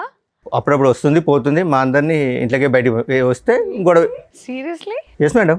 అదే 2025లో మా ఫాదర్ది 10 years చేద్దామని ఊరికి వెళ్ళాం మేడం. ఆ, ఊరికి వెళ్ళినప్పుడు మేము పాపని రాను, అయితే డాడీ మమ్మీ ఫీజు కట్టట్లేదు ఇబ్బంది పెడుతుంది అంటే, సరేనా నేను ఇస్తారా నువ్వు రా అని చెప్తే వస్తాను డాడీ అన్నది. తర్వాత అదే రోజు ఫోన్ చేస్తే మీరు రావట్లేదు డాడీ అన్నది. ఆ రోజు నైట్ వచ్చింది, నైట్ 10:30కి ఇంటికి వచ్చింది మేడం. ఎవరు వచ్చారు? ఫస్ట్ ఆవిడ ఆ, పిల్లల్ని తీసుకొని వచ్చింది నైట్ 10:30కి. నువ్వు ఇప్పుడు ఎందుకు వచ్చావు, అసలు నీకు ఇంట్లో ఏం హక్కు ఉందని వచ్చినావు అంటే, నాకు పెద్ద మనుషులు రాసిస్తే నీ ఇంట్లోనే ఉంటా అంటే, మరి పెద్ద మనుషులు ఏమన్నా. అప్పుడప్పుడు వచ్చి వెళ్తూ ఉంటుందా? అవును. కాదు, వాడు డిసప్పేర్ అయ్యాడా? Age madam. వాడు గడ్డి పెట్టారు కదా, వాడు వెళ్ళిపోయినట్టేనా పిక్చర్లో? లేదు లేదు, వాడు ఉన్నాడా? ఉన్నాడు స్టిల్. నవంబర్లో కూడా నాకు కనిపించాడు. కాదు, వాడితో ఉన్నాడా ఒక అంటే బతుకున్నాడా అని కాదు సార్. సంబంధం ఉందా? మీ ఆవిడతో సంబంధం ఉందా? సంబంధం ఉందా? చూశాను, ఉన్నాయి సార్. మరి ఏంటి అక్కడ సంబంధం పెట్టుకుని ఇక్కడ పార్ట్ టైం ఏంటి? అసలు ఆవిడ ఎవరు? అంటే ఇప్పుడు- ఫోటో ఒకసారి చూపిరా. అంటే ఇప్పుడు పెద్ద మనుషులు ఏం చేస్తున్నారంటే మా దగ్గరికి న్యాయం కోసం వచ్చింది కదా, మేము ఏదో ఒకటి న్యాయం చేయాలి ఉంటుంది. అసలు మమ్మల్ని నుంచి ఏం సరే, మాట్లాడేసలేదు. మీ ఊర్లో 2 గ్రూపులు ఉంటాయి. ఆవిడ వాళ్ళ పెద్ద మనుషుల దగ్గరికి వెళ్ళింది, వాళ్ళు ఏదో ఇచ్చారు. మీరు కూడా ఓ పెద్ద మనిషి దగ్గరికి వెళ్తే వాళ్ళు కూడా ఒక శాసనం రాసేస్తారు. ఇక లా అండ్ ఆర్డర్, కాన్స్టిట్యూషన్స్ ఇవేనా వద్దు, చక్కగా పెద్ద మనుషుల దగ్గర కూర్చుంటే అయిపోద్ది. 2025లో మా ఫాదర్ ఇట్లా 10 years చేద్దామంటే వెళ్ళాం మేడం. వచ్చింది నైట్ 10:30కి వచ్చింది. నువ్వు ఎందుకు వచ్చావు, ఇప్పుడు నీకేం అవసరం అని వచ్చినావు, అసలు నీకు ఏం రైట్స్ ఉన్నాయని వచ్చినాడికి అంటే నాకు పెద్ద మనుషులు రాసిచ్చారు. అంటే పెద్ద మనుషులు ఏమని రాసిచ్చారు, సాటర్డే మండే నుంచి ఫ్రైడే వరకు అక్కడ హైదరాబాద్లో కాపురం చేయి, ఫ్రైడే సాటర్డే సండే నా దగ్గర కాపురం చేయమని రాసిచ్చారా అని అంటే వాళ్ళ తమ్మునికి ఫోన్ చేసింది అన్నమాట. శేఖర్ నన్ను ఇంట్లోకి రానివ్వట్లేదు, గొడవ పెడతాను, కొడతాను అని. పోలీసులకి ఎందుకు కంప్లైంట్ ఇవ్వలేదు? వన్స్ డైవర్స్ అయిపోయినాక అమ్మాయి ఆ సరౌండింగ్స్ కి రావడానికి కూడా లేదు, పోలీసులకు కోర్టు ఆర్డర్ లేకుండా. అదే రోజు ఆమె వాళ్ళ తమ్ముడు చేసిన తర్వాత 100 డయల్ చేసింది. మా అత్తయ్యను మా హస్బెండ్ నన్ను ఇంట్లోకి అరెస్ట్ చేస్తాను, ఇంట్లోకి రానివ్వట్లేదు. చెప్తారు కదా డైవర్స్ వచ్చినాయి అంటే పేపర్లో. అయితే కానిస్టేబుల్ ఉండి ఈ నైట్ 10 గంటలకు గొడవ ఎందుకమ్మా, మీరు ఉండి వేరే ఇంట్లోకి ఎక్కడ ఉండండి, తెల్లారండి కానిస్టేబుల్ చెప్పాడు వేరే ఇంట్లో ఉండమని. కానిస్టేబులే చెప్పాను మేడం, వేరే ఇంట్లో ఉండండి. ఇప్పుడు ఈ నైట్ ఇప్పుడు ఆమె ఏదో ఒకటి అంటే మీరు ఏదో ఒకటి అంటారు, గొడవ అవుతుంది అంటే వెళ్ళిపోయినాం మేడం. నైట్ 1 o'clock వాళ్ళ తమ్ముడు ఒక 6 రౌడీలను తీసుకొని అక్కడికి వచ్చింది. ఇప్పుడు రండి మాట్లాడదామని మా మాట్లాడడానికి లేదు మేడం, ఒక 6 రౌడీలను తీసుకొని వచ్చి మీద దౌర్జన్యం చేశారు. మా పాప ఏం చేసింది, మా సిస్టర్ని చెప్పి తీసుకొని కొట్టింది. చెప్పి తీసుకొని కొడితే లేడీస్ కొట్టుకుంటారు. మీ సిస్టర్ ని కొట్టిందా మీ అమ్మాయి? ఎందుకు గొడవ రెచ్చగొట్టాలని. మీ పాప మీకే Yes, కదండి madam. ఫేవర్. అక్కడ వాళ్ళు చెప్పినట్టు ఉంటుంది, ఇక్కడ నాకు ఫోన్ చేసి డాడీ నన్ను ఇబ్బంది పెడతారని నాకు చెప్పి మహానటి. ఓకే, చిన్నపిల్ల ఏమి అనలేం. చెప్పి తీసుకొని కొట్టేసరికి మా చెల్లె మా పాపను కొట్టింది. వాళ్ళిద్దరూ కొట్టుకుంటే బయటకు వెళ్ళిండ్రు. వాళ్ళ తమ్ముడు ఏం చేసిండు, వెనక నుంచి మా అమ్మ మీద ఇంతలా రాయి ఎత్తేసిండు. జస్ట్ మా అమ్మ కాలు స్కిడ్ అయ్యేసరికి ఇట్లా రాసుకుంటూ వెళ్ళింది. ఎవరు మీ అమ్మగారికి? మా అమ్మగారికి రాసుకుంటూ వెళ్ళిన తర్వాత ఇదంతా మీ నాన్నగారు 10th anniversary రోజు? ఎస్ సార్, అంటే తెల్లారితే 10th anniversary, తెలియండి. ఆ రోజు నైట్. మీరు చెప్తున్నవన్నీ నిజాలేనండి? Yes madam. ఇప్పుడు మీ ఆవిడతో మాట్లాడితే ఫస్ట్ వైఫ్ తో ఇప్పుడు లైవ్ వీడియోలు కూడా ఉన్నాయి మేడం. వాళ్ళు ఇవన్నీ చెప్తుంది. ఇప్పుడు ఈవిడ పరిస్థితి ఏంటి? ఇప్పుడు మీ సతీమణి, ఇప్పుడు భార్య, ఈవిడ పరిస్థితి ఏంటి? ఆవిడ ఓకే సార్. ఈవిడ ఓకే అంటే ఏ విధంగా ఓకే? ఇంత యుద్ధాలు జరుగుతుంటుంటే ఇంట్లో ఆవిడకి ఓకే ఎలా అవుతుంది? వాళ్ళ పేరెంట్స్ ఉంటారు, వాళ్ళు ప్రశ్నిస్తారు. అసలు ఆ అమ్మాయి రైట్స్ ఏంటి? ఇంకా మీ గొడవలు పెళ్లికి ముందు ఉన్నాయి, పెళ్లి తర్వాత ఉన్నాయి, విడాకులు అయిన తర్వాత ఉన్నాయి, ఎప్పటికీ కంటిన్యూ అవుతూనే ఉన్నాయి. మీరు మీ ఆవిడ అప్పుడు ఏం మాట్లాడలేదా? నువ్వు ఎందుకు వచ్చావు, మీరు ఎలాగో మాట్లాడలేదు, మీరు ఎలాగో తిట్టట్లేదు, పోనీ ఆవిడ కూడా మాట్లాడలేదా డివోర్స్ అయ్యాక ఎందుకు వస్తున్నావు అని చెప్పి? ఆవిడ లేరా అప్పుడు ఇంట్లో? ఎవరు ఉన్నారు? ఉన్నదా అమ్మాయి? ఇక మమ్మీ వాళ్ళు మాట్లాడుతుంది కదా, మమ్మీ వాళ్ళు మేము మాట్లాడుతున్నాం కదా, ఆమె ఏమి ఎంటర్ కాలేదు. మరి వీళ్ళెవరూ మాట్లాడలేదుగా. అదే రోజు గొడవ అయిన తర్వాత ఏమైంది? హాస్పిటల్ నెక్స్ట్ డే రండి పోలీస్ కానిస్టేబుల్ అన్నాడు. ఆ కథ ఏమైందో చెప్పండి. స్టేషన్కి వెళ్ళినాం. Very good. స్టేషన్కి వెళ్ళి ఇట్లా కంప్లైంట్ ఇస్తామంటే వాళ్ళు కూడా కంప్లైంట్ తీసుకొని వస్తున్నాడు అండి. ఆ రోజు మా బ్రదర్ ఉన్నాడు, మా మరిది నా మీద చేసిండు, నన్ను కొట్టిండని మా తమ్ముడిని ఇరికించింది. మా తమ్ముడిని మా బాబు మీద కేసు పెట్టింది. కేసు పెట్టేసరికి మీ మీద కూడా కేసు ఫైల్ చేయమంటాను, ఇద్దరి మీద FIR ఫైల్ చేస్తాను ఎస్ఐ గారు అడుగుతారు. మాకు పెద్ద మనుషులు రాసి ఇచ్చిర్రు. సార్, పోలీసులు పెద్ద మనుషుల జడ్జిమెంట్లు ఎందుకు ఒబే చేస్తారండి? మీరు డైవర్స్ పేపర్ చూపించాలి కదా. చూపించిన మేడం, చూపించిన పెద్ద మనుషుల లీడర్షిప్ అన్నారా? ఏ పోలీస్ స్టేషన్ చెప్పండి, నాకు ఇప్పుడు మాట్లాడతాను. కొడకన్ల పోలీస్ స్టేషన్ మాట్లాడించండి. ఏఎస్ఐ అన్నాడా? డైవర్స్ చేసిన తర్వాత మీకు పెద్ద మనుషులు మీ ఫస్ట్ వారితో కలిసి ఉండమన్నారు, ఆ ఇంట్లో ఉండమని మీకు పోలీసులు చెప్పారా? ఎక్కడ వెళ్ళలేదండి. ఇప్పుడు పోలీసులు అంటే పోలీసులు ఆ ఇంట్లో ఉండమని మీ వైఫ్ చెప్పారా? చెప్పలేదు మేడం. మీరు ఏ విషయం క్లారిటీగా అంటే మాట్లాడారు? మీరు తీర్మానం ఇచ్చినందుకు ఆమె ఇంట్లో ఉంటుంది, ఇట్లా చేస్తుంది. మరి ఏంటి పరిస్థితి అంటే పెద్ద మనుషులు ఎస్ఐ గారికి ఏమన్నారంటే, సార్ ఇంకోసారి మేము రానివ్వము, అమ్మాయిని ఇంట్లోకి రానియమన్నాడు. అన్న తర్వాత కూడా ఇప్పుడు 3 times వచ్చింది. అది వేరే. పెద్ద మనుషులు పంచాయతీలు పనికిరావు అనేది క్లారిటీ వచ్చింది. మీకు ఎస్ఐ కూడా చెప్పాడు, మీరు ఎవరు జడ్జిమెంట్లు ఇవ్వడానికి పక్కకి వెళ్ళండి అని. సరే సార్, ఇంకోసారి ఎట్లాంటి బోర్డు పెత్తనాలు చేయమని పెద్ద మనుషులు అన్నారు, అంతేనా? నుంచి రానివ్వం అన్నారు. వాళ్ళు సైడ్ అయ్యారు, ఆ జడ్జిమెంట్ సైడ్ అయ్యింది. మీ వైఫ్ అయినా లెక్క చేయకుండా వస్తుంది. ఇప్పుడు చిన్న చిన్న వాటికి మొన్న పోలీస్ స్టేషన్ లో కేసులే వేశారు. నస తప్ప ఏమీ లేదు ఇందులో. అంటే మధ్యరాత్రి కొట్టడానికి వస్తే నా హ్యాండ్ ఇరిగింది, మా మమ్మీకి తలకాయ వెలిగింది. అయినా మీ కేసు తీసుకోరు, అలాగే వాళ్ళు వేసిన కేసులు తీసుకోరు. ఈ నస మీకు నడుస్తానే ఉంది. మిమ్మల్ని నమ్ముకొని వచ్చిన సెకండ్ వైఫ్ అయితే మీకు కష్టాలు పడతానే ఉంది. ఇప్పుడు ఇక్కడికి ఎందుకు వచ్చారు? ఇక్కడికి ఎందుకు వచ్చారంటే మొన్న రీసెంట్ గా ఒక 3 months బ్యాక్ మా పాప ఇంట్లో నుంచి వెళ్ళిపోయింది. పెద్ద అమ్మాయి వాళ్ళు హరాచి చేసి వెళ్ళిపోయిందా, వాళ్ళు దాచిపెట్టారో తెలియదు. తెలియకుంటే నాకు ఫోన్ చేశారు. ఫోన్ చేశారు? పోచారం PS నుంచి ఎస్ఐ గారు ఫోన్ చేశారు. మీ అమ్మాయి మిస్ అయింది, మీ దగ్గరకు వచ్చిందని. నా ఫోన్ పని చేయకుంటే అసలు మీ అమ్మాయితో మాట్లాడుతున్నారు? ఎంత పెద్ద పంచాయతీ పెట్టిన అమ్మాయిని మాట్లాడుతుంది, మీతో మాట్లాడుతుంది. మీ అమ్మాయి వెళ్ళిపోయింది, మీ దగ్గరికి వచ్చిందట, ఇట్లా వచ్చి కంప్లైంట్ ఇచ్చారంటే మా మదర్ ఉంటే నా దగ్గర రాలేదు, మీ అబ్బాయి ఎక్కడ ఉంటే మా అబ్బాయి నా కాంటాక్ట్లో లేడు, మాకు తెలియదు అన్నారు. మధ్యరాత్రి 12 o'clock పోలీసులను తీసుకొని వాళ్ళ దగ్గర ఉంటారని కానిస్టేబుల్ తీసుకొని మా చెల్లె వాళ్ళ ఇంటికి సోదాకు వచ్చింది. 12 గంటలకు వస్తే మా బాబాయ్ ఆయన తిట్టడం ఈ నైట్ 12 o'clock ఏందండి పిటిషనర్ని పట్టుకుని మా ఇంటికి వచ్చేది ఏందండి అని మా బావ వాళ్ళ ఫ్రెండ్ ఒక అన్నాడు. అంటే మైనర్ అమ్మాయి కాబట్టి ఎవరో మైనర్ కాబట్టి తండ్రి సంరక్షణ ఉండాలి, సో ఎవరో ఒకరు ఉండాలంటే తర్వాత ఆ రోజు 3 o'clock పాప మా మదర్కి ఫోన్ చేసింది. నానమ్మ నేను ఇక్కడ హన్మకొండ బస్ స్టాండ్లో ఉన్నాను, నన్ను ఇట్లా టార్చర్ పెడతారు, చిత్రహింసలు పెడతారు, నేను ఉండను, అందుకే ఇంట్లోకి పారిపోయినా, నేను ఆమెకు ఉండు ఇష్టం. నుంచి పారిపోవడం ఎందుకు? మీకు ఫోన్ చేసి మీ దగ్గరకు వచ్చేయచ్చుగా. అదే. అది తెలివితే అట్లా ఎందుకు ఎవరు అబ్బా? పెడుతున్నారు టార్చర్? వాళ్ళ అమ్మను వాళ్ళ మామ మొన్న రీసెంట్గా వాళ్ళ మామ ఇంట్లో ఫ్రెండ్స్ తోటి పార్టీకి ఏదో బర్త్డే ఫంక్షన్ ఉంటే వెళ్ళిందట. 5 o'clock వచ్చేది 7 o'clock వచ్చిందట. ఎక్కడికి వెళ్ళావని బెల్ట్ తీసుకొని కొట్టి బుట్ కాలుతో అన్నట ఫోన్ చేసి చెప్తుంది. మా ముందు మానటిస్తుంది. మీ అమ్మాయి ముదురు తెలివితేటలు మాకు అర్థం అవుతున్నాయి. ఏ పని చేసిందో మామ, ఇప్పుడు నువ్వు లేవు అక్కడ, మేనమామ కంట్రోల్ పెట్టాలి, పెట్టాడు. ఇగో ఇట్లాగే ఉంటాయి భార్యాభర్తలు విడిపోతే ఆడపిల్లలు కానీ మగపిల్లలు కానీ టీనేజర్స్. ఇది ఒక డ్రామా. వాళ్ళకి ఫుట్బాల్ ఆడుకుంటారు పేరెంట్స్ని, వాళ్ళ క్యారెక్టర్లే పోతాయి. విడిపోయేటప్పుడు ఒక 100 సార్లు ఆలోచించండి. చెప్పండి. ఆవిడ దృష్టిలో ఆవిడ వాడుకుంటుంది, మీకు అవసరం వచ్చినప్పుడు మీరు వాడుకుంటున్నారు ఆ పిల్లని. ఇప్పుడు వాళ్ళ బ్రదర్ తోటి మాకు ప్రాణహాని ఉందా? ప్రాణహాని ఉంది మేడం. పోలీస్ స్టేషన్లో మీ అడ్వకేట్ ప్రైవేట్ కంప్లైంట్ ఇవ్వచ్చు.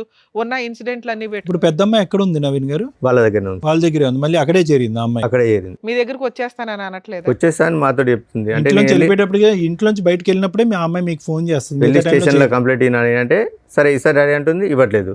సరే ఇప్పుడు ఇవన్నీ ఎందుకు? వాళ్ళు మీ దగ్గరకు వచ్చినప్పుడు ఏ నష్టం జరుగుద్దో పోలీసులకు కంప్లైంట్ ఇవ్వడం, సర్దుకోవడం, మీ పని ఏదో మీరు చూసుకోవచ్చు. ఎందుకు వాళ్ళ ఇంట్లో ఏం జరుగుతుంది ఈ నశ ఎందుకు మీకు? ఎవరింట్లో మీకు డైవర్స్ వచ్చినాయి, అయిపోయాయి.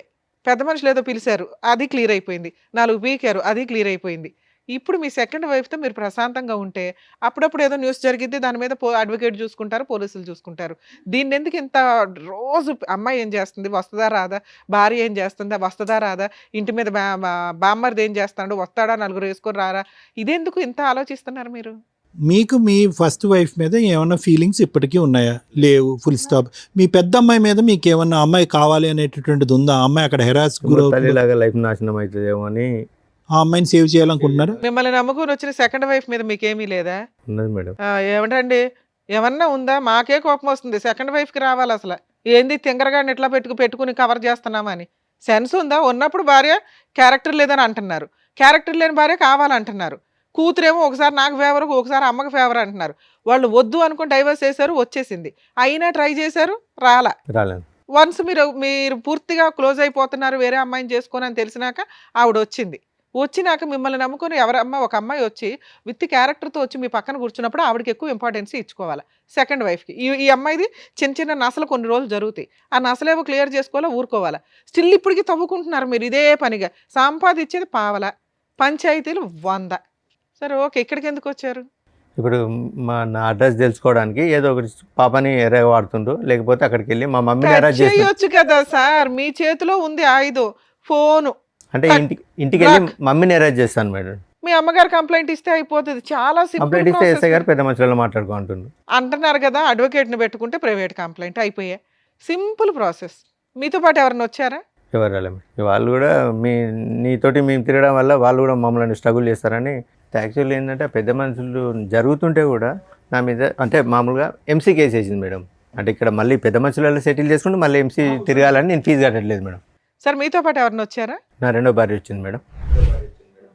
హలో అండి, మీ పేరు? శ్వేత మేడం. శ్వేత గారు. సో విన్నారు కదండి ఇప్పటివరకు ఏం చెప్పింది. సో మీరన్నా గట్టిగా ఏదో ఒకటి మాట్లాడొచ్చు కదా. అంటే ఇప్పుడు ఆయనకి కూతురు మీద ప్రేమ ఎక్కువ ఫస్ట్ నుంచి కూడా. నేను ఏం చెప్పినా కానీ వినే సిచ్యువేషన్ లేదు. మీరు బయట నుంచి వచ్చారన్న ఒక ఫీలింగ్ ఒకవేళ ఉంటుంది. నేను ఏమన్నా చెప్పినా అమ్మాయి వచ్చి తండ్రిని కూతుర్ని విడదీసేసింది అని అంటారని నేను ఇప్పుడు వరకు కామ్గా ఉన్నాను. పైగా ఇంకోటి ఏంటంటే నేను ఒక ఆడపిల్లని, ఆ అమ్మాయి ఒక ఆడపిల్ల, ఫస్ట్ నుంచి బాధలు పడుతూనే ఉంది. అంటే వీళ్ళ పేరెంట్స్ ఆ అమ్మాయి ఆమెను ఈయన కలిసి ఫస్ట్ నుంచి పిల్లల్ని ఇబ్బంది పెడుతూనే ఇబ్బంది ఉన్నారు. పెడుతూనే ఉన్నది అని చెప్పేసి నేను కూడా సరే మాట్లాడు అని చెప్పేసి ఊరుకున్నాను నేను. ఓకే, ఇంకా కూతురే కదా అని మాట్లాడమని వదిలేశారు. కానీ ఆ అమ్మాయి ఒక్క నిమిషం శ్వేత గారు, ఇప్పుడు ఆ అమ్మాయి ఆ అమ్మాయి యొక్క మెంటల్ స్టేట్ స్టేబుల్గా ఉందని అనుకోవచ్చా? ఎవరు ఇప్పుడు ఓకే ఇతనికి ప్రేమ ఉంది, ఒక నిమిషం నా మాట వినండి, ఈ యుద్ధాలు గొడవలు ఇవన్నీ చూసి ఆ అమ్మాయి ఆల్రెడీ మెంటలీ డిప్రెస్ అయ్యిందేమో అని నాకు అనిపిస్తుంది. ఆ అమ్మాయికి ఒక స్టెబిలిటీ లేదు, స్నేహితులు గీతులు అనేటటువంటి వరదలో కొట్టుకుపోతుంది. రాత్రి అర్ధరాత్రి అనక అపరాత్రి అనక ఇంటికి వస్తుంది. తిట్టినప్పుడు నాన్న గుర్తు వస్తున్నాడు, తిట్టినప్పుడు ఇంట్లో వాళ్ళు నిలదీనప్పుడు ఆ ఇంట్లో ఉంటుంది. నిజంగా ఆ అమ్మాయికి సపోర్టివ్గా ఇతను ముందుకు వెళ్ళాలి అంటే కనుక ఇతని లైఫ్ మీ లైఫ్ మీ కాపురం రిస్క్లో పడుతుంది. నేను అందుకే సార్ ఎస్, ఇప్పుడు ఈరోజు మీరు ఏంటంటే నేను ఒక ఆడపిల్ల గురించి నేను ఎలా మాట్లాడతాను, వచ్చిందంటే సవతి తల్లి వచ్చి సొంత కూతురిని దూరం చేస్తుంది అనేటటువంటి మాట దూరం మాట. ఈరోజు అతను ముందుకొచ్చి ఫీజు కడతానన్నా, అతను వచ్చి ఆ అమ్మాయి సంరక్షణ తీసుకుంటానన్నా అంత సాఫీగా జరిగేటటువంటి అంశమా? ఫస్ట్ ఆఫ్ ఆల్ ఆ అమ్మాయి వస్తుందా? దామ్మ తలుపులు తీసావు రా అంటే ఆ అమ్మాయి వస్తుందా? I don't think so. అక్కడ వాళ్ళ ఇంట్లో గర్జించినప్పుడు, నిలదీసినప్పుడు, ప్రశ్నించినప్పుడు నాన్న అని అంటుంది, ఆ తర్వాత షట్.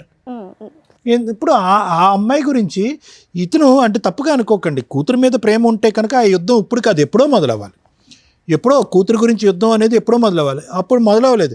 ఎప్పుడైతే విడాకులు అయిందో ఆ అమ్మాయి ఎప్పుడైతే ఫోన్ చేసి నాన్న అంటం మొదలుపెట్టిందో, అమ్మో మా నాన్న నా కూతురు అక్కడ నలిగిపోతుంది అనేటటువంటి ఫీలింగ్లో వస్తున్నారు. నా గట్ ఫీలింగ్, నా అంతరాత్మ ఏం చెప్తుందంటే ఈ మొత్తం సినారియోలో ఒక టీనేజ్లో సైడ్ ట్రాక్ అయినటువంటి ఒక ఆడపిల్ల సిచ్యువేషన్ అడ్వాంటేజ్ తీసుకుంటుంది అన్నది నా అభిప్రాయం. సేమ్. ఇప్పుడు ఆ అమ్మాయి కాదు, ఆ అమ్మాయిని నువ్వే సంరక్షణ చూసుకో, ఆ అమ్మాయిని అమ్మ నువ్వు అక్కడే పెరిగావు, అక్కడే పుట్టావు, అక్కడే మీ అమ్మ దగ్గరే ఇంతకాలం ఉన్నది, నేను చూసింది నా మాత్రమే, ఒక తండ్రిగా నేను నీ మొహం చూసింది నా మాత్రమే, తల్లి అయినా ఎవరైనా అక్కడే నువ్వు చూసుకో అమ్మా అని చెప్పి మీరు వదిలేస్తే కనుక మీ సంసారం బాగుంటుంది. ఇప్పుడు ఏంటంటే ఇతను విడాకులు ఇచ్చాడు, సడన్గా ఇప్పుడు కూతురు సంరక్షణ అనేటువంటి ఆలోచన వచ్చేటప్పటికి 2 పడవల మీద కాలు వేసేటప్పటికి అక్కడ తల్లికి మామకి అగ్గుల మీద గుగ్గులం అవుతున్నారు, ఈ అమ్మాయిని ట్రాప్ చేస్తున్నారు మీరు అనేటటువంటి ఫీలింగ్తో. అంతే కదా శ్వేత గారు? అదే కదా ఇక్కడ సబ్జెక్టు. లేదంటే ఆ అమ్మాయి ఎందుకు ఇక్కడికి వస్తుంది పదే మీ భార్య విడాకులు అయిన తర్వాత? సరే సార్, ఇక్కడికి ఎందుకు వచ్చారు మీరు? ఏం కావాలని వచ్చారు? మేము అంటే ఇక్కడ హైదరాబాద్లో ఉంటాము, అత్తయ్య గారు ఊర్లో ఉంటారు. మేము దొరకట్లేదు అని చెప్పి వెళ్ళి అత్తయ్య గారిని కొట్టుడు, పిల్లలు లేకపోతే పిల్లలా? పిల్లలు, పెద్దమ్మాయి కూడా చెప్పు తీసుకొని కొట్టంటే చెప్పు తీసుకొట్టుడు. ఎందుకమ్మా ఏమని చెప్పి కొడుతున్నారు పెద్దవాడిని? డబ్బులు అడిగిపో. అదే డబ్బులు అడిగిపో. మెయింటెనెన్స్ కాదు మేడం, అదే డబ్బులు, అంతే. డబ్బు ఎంతో కొంత, ఏదో ఎంతో కొంత. ఫీజులు కూడా కాదు, వాళ్ళు అంతే, డబ్బు. ఖర్చులకి డబ్బులు అడిగిపో. నువ్వు ఎందుకు కొట్టావు, నువ్వు ఎందుకు ఇయ్యో అని చెప్పేసి పెద్ద పాప వెళ్ళి, చిన్నదంటే తెలీదు తనకి, పెద్దది వెళ్ళి కొట్టుకుపో అంటే వెళ్ళి కొట్టడం. మరి అదే పాప నాయనమ్మ నేను ఇక్కడ ఉన్నాను, బస్ స్టాండ్ లో ఉంది, నా పరిస్థితి బాగాలేదని చెప్పి ఫోన్ చేసి, ఇప్పుడు మా నంబర్స్ ఏం లేవు తన దగ్గర సార్ మాకు చేయడానికి. నాయనమ్మే హెల్ప్ కోరినటువంటి అమ్మాయి ఈ రోజు నాయనమ్మని కొడుతుందని అంటున్నారు కదా? అంతకుముందు సార్, అంతకుముందు నాయనమ్మ కొట్టుపో ఇప్పుడు అంటే కొట్టడం మానేసి, ఇంటికి రావడం మానేసి ఎంతకాలం అయింది? ఏదో వస్తూనే ఉన్నారు మేడం వాళ్ళు. అంటే కొట్టడం లేదు, అంటే మీరు ఎక్కడ ఉన్నారో తెలియక అక్కడ attack చేస్తారు. 2 months ఒకసారి వచ్చి ఏం చేస్తారు? వచ్చింది 2 days ఉంటుండ్రు వెళ్ళిపోతుంది. పిల్లలేనా ఆవిడ కూడా? ఆవిడ వస్తుంది. వస్తారు మేడం. అప్పుడు ఏం చేస్తున్నారు ఇంట్లో వంట ఎవరు చేస్తున్నారు? వాళ్ళే చేసుకుంటారు. వాళ్ళు చేసేసుకుని వాళ్ళ వరకు ఉండి వాళ్ళ వరకు మళ్ళీ సర్దుకుని వీళ్ళు వెళ్ళిపోతారు. వస్తే శ్వేత అత్తయ్య గారు గారు ఆ 2 days ఎలా నడుస్తుందమ్మా? ఆ 2 days ఎలా నడుస్తుంది? అది తెలీదు సార్ నాకు. కాదు మీ ఇంటికి వస్తుంది ఆవిడ, పిల్లలతో పాటు వస్తుంది. వీళ్ళకి తెలియదు, వాళ్ళ అత్తగారు మా కదా. అత్తగారు ఉండరు. సాటర్డే సండే మమ్మీ ఉండదు. మా సిస్టరు ఇప్పుడు 8 months క్యారింగ్ మేడం, ఇక్కడికి వస్తుందండి. మమ్మీ లేనప్పుడు వస్తుంది, ఓకే ఓన్లీ ఫెస్టివల్స్ చూసుకొని వస్తుంది. ఓకే, ఆ టైంలో మీ అమ్మగారు ఎక్కడ ఉంటారు? సిస్టర్ దగ్గరకు వస్తుంది. లేదంటే ఉన్న ఊర్లోనే అమ్మమ్మ వాళ్ళ ఇంటికాడ ఆ ఉంటాయి. ఇల్లు ఎంత వాల్యూ చేస్తుంది? ఎవరి పేరు మీద ఉంది? అత్తయ్య మా గారి ఫాదర్ పేరు మా మీద మమ్మీ పేరు మీద ఎంత వాల్యూ చేస్తుందండి? అప్రాక్సిమేట్లీ ఒక 6-7 lakhs ఇస్తుంది. సరే సార్, మీకు ఈ హెరాస్మెంట్లు ఇవి ఉన్నాయి, ఏం చేస్తే బెటర్, ఎలా వెళ్తే బెటర్? ఓకే. అది సార్ పాప ఒకసారి మాట్లాడి అసలు ఆ సిచ్యువేషన్ ఏంటి, వస్తే మా దగ్గర ఉంటే మంచిగా ఉండి వాళ్ళకి మాకు సంబంధం లేదు, నేను మా డాడీతో ఉంటాను అంటే తీసుకుంటాం, లేదు నేను అక్కడే ఉంటాను అని అంటే పర్మనెంట్ సెటిల్మెంట్ చేసేసుకుందాం, వాళ్ళకి మాకు సంబంధం లేకుండా. అది సార్. ఇప్పుడు ఎందుకు అంటే ఇవన్నీ విషయాలు అక్కడ విలేజ్లో దాచిపెడుతున్నారు. వాళ్ళ దగ్గర పెద్ద మనుషులు వీళ్ళు వాళ్ళ దగ్గర డబ్బులు వెళ్ళకపోతే పెద్ద మనుషుల్లోకి మిమ్మల్ని కులం నుంచి వెళ్ళేస్తాము, మీరు కులానికి అదేంటి మీకు ఏదన్నా అంటే ఇష్యూ వచ్చినా ఏమన్నా జరిగినా ఏదన్నా అయినా మేము మీ ఇంటికి రాము అని చెప్పేసి నవీన్ గారు డైవర్స్ దాంట్లో పిల్లలకి ఏం చేయాలని కండిషన్స్ ఉన్నాయి? ఏం ఉండవు సార్, ఎక్స్పర్టీ ఆర్డర్స్ కదా. అంతే madam. Okay, she is not happy about the. అది సార్ విన్నారు కదా, మీరేమంటారు? మేడం ఈ ఇష్యూలో శ్వేత గారు, నవీన్ గారు, ఇది చాలా చాలా సాగుతున్నటువంటి కేసు. యూజువల్గా మనం ఏమనుకుంటా ఉంటే కనుక మేము కానీ చూసేటటువంటి ప్రేక్షకులు కానీ అమ్మ డైవర్స్ అయిపోయింది ఇంకెక్కడితో అయిపోయింది మీరిద్దరు హ్యాపీగా, అది ఇతని దురదృష్టం అనుకోవాలా మీ నరకం అనుకోవాలా నాకు తెలియదు, కానీ డివోర్స్ అయిపోయింది కదా అంత హ్యాపీగా ఉంది పేపర్స్ వచ్చినాయి కదా ఇతను చేసుకుంటే సేఫ్ అన్నట్టుగా మీకు తప్పుగా అనుకో. మీకు మ్యారేజ్ అయిందమ్మా ఇంతకుముందు? అది అయిపోయి అదంతా క్లోజ్ అయిపోయింది, అదంతా హ్యాపీగానే ఉంది, మీ సైడ్ ఏం ట్రబుల్ లేదు, మీకు అక్కడి నుంచి ఏం చిల్డ్రన్ లేరు మీకు. ఓకే, ఇప్పుడు ఏంటంటే అందరికంటే ఇక్కడ అన్నిటికంటే నాకు చూడవలసింది బాధగా ఎవరికి ఉందంటే మీ గురించి నాకు బాధగా ఉంది శ్వేత గారు. ఆల్మోస్ట్ ఇది 2.5 years బట్టి మీరు సఫర్ అవుతున్నారు కదా, 2 years బట్టి 2 years బట్టి సఫర్ అవుతున్నారు. అంతా క్లోజ్ అయింది కదా హ్యాపీగా ఉందాం, నాకంటూ ఏ రెస్పాన్సిబిలిటీ లేదు, ఇతనితో కొత్త జీవితం ప్రారంభిద్దాం అంటే కనుక డివోర్స్ అయిపోయినటువంటి పెళ్ళం వచ్చి భార్య వచ్చి ఇప్పటికీ కూడా ఇబ్బంది పెట్టేటటువంటి దురదృష్టకరమైన పరిస్థితి చాలా రేర్గా చూస్తాం. నా వరకు అయితే లాయర్ మేడం చాలా చూసుంటారు కానీ చాలా రేర్గా చూస్తాం.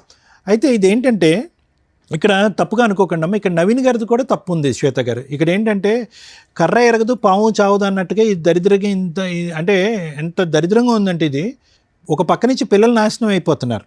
ఆ అమ్మాయిలు ఇద్దరు కూడా వాళ్ళ మెంటాలిటీ ఏంటి, వాళ్ళ వ్యక్తిత్వాలు ఏంటి, వాళ్ళు చదువుకుంటున్నారా లేదంటే ఆస్తుల గురించి పోరాడుతున్నారా, దండయాత్ర చేస్తున్నారా, నాయనమ్మ ఇంటి మీద దండయాత్ర చేస్తున్నారా, లేదంటే దొరికితే మీ ఇళ్ళ మీద దండయాత్ర చేస్తున్నారా, అక్కడ తల్లి మామయ్యతో చేతులు కలిపి ఈరోజు వాళ్ళ జీవితాలు ఎటుపోతున్నాయి అనేటువంటి గత్తెప్పినటువంటి పరిస్థితిలో వాళ్ళు ఉన్నారు ఈరోజు. ఎందుకు ఈరోజు నవీన్ గారు ఇప్పుడు ఎందుకంటే ఆవిడతో మనం మాట్లాడలేదు, ఆవిడ ఉద్దేశం ఏంటి, ఆవిడ ఎవరితో ఎటువంటి సంబంధం పెట్టుకుంది అనేటటువంటి అంశం ఈరోజు ఇతను చెప్పినటువంటి దాన్ని బట్టి మనం వీ కెనాట్ డిక్లేర్ చేయటం కూడా కాదు. ఆవిడతో మాట్లాడదామని ప్రయత్నం చేసేటప్పటికి ఆవిడ ఫోన్ మాట్లాడటానికి అంగీకరించలేదు.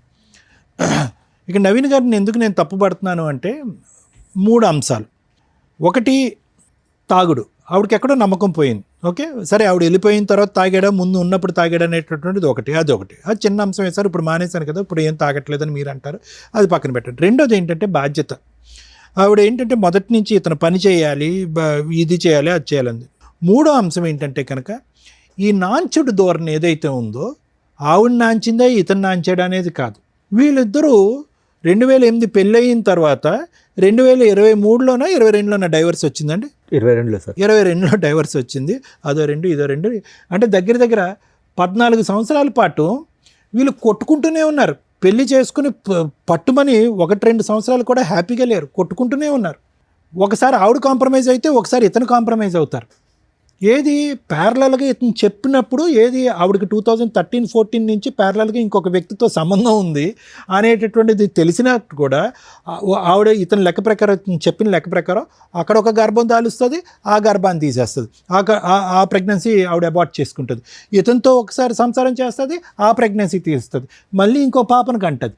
అంటే ఈ కన్ఫ్యూజన్లో ఎక్కడో చోట నవీన్ గారు బలంగా నిలబడి ఇతను ఏంటంటే కనుక ఎక్కడ బహుశా ఆ డబ్బులు ఇవ్వాల్సి వస్తుంది, ఆ మెయింటెనెన్స్ ఇవ్వాల్సి వస్తుంది అనేటటువంటి ఆలోచనతో ఏంటో అతని బ్యాక్గ్రౌండ్లో లీగల్గా ఉండేటటువంటి థాట్ ఏంటో నాకు తెలియదు, కానీ ఎప్పుడూ కూడా అతను నాకు ఈవిడ వద్దు, ఈవిడతో నేను సంసారం చేయను, కాపురం చేయను అనేటటువంటి పరిస్థితి వచ్చుంటే కనుక ఈరోజు ఆ ఆడపిల్లలు పుట్టకుండా అంటే రెండో ఆడపిల్ల పుట్టకుండా అయినా ఉండుండేదమ్మా.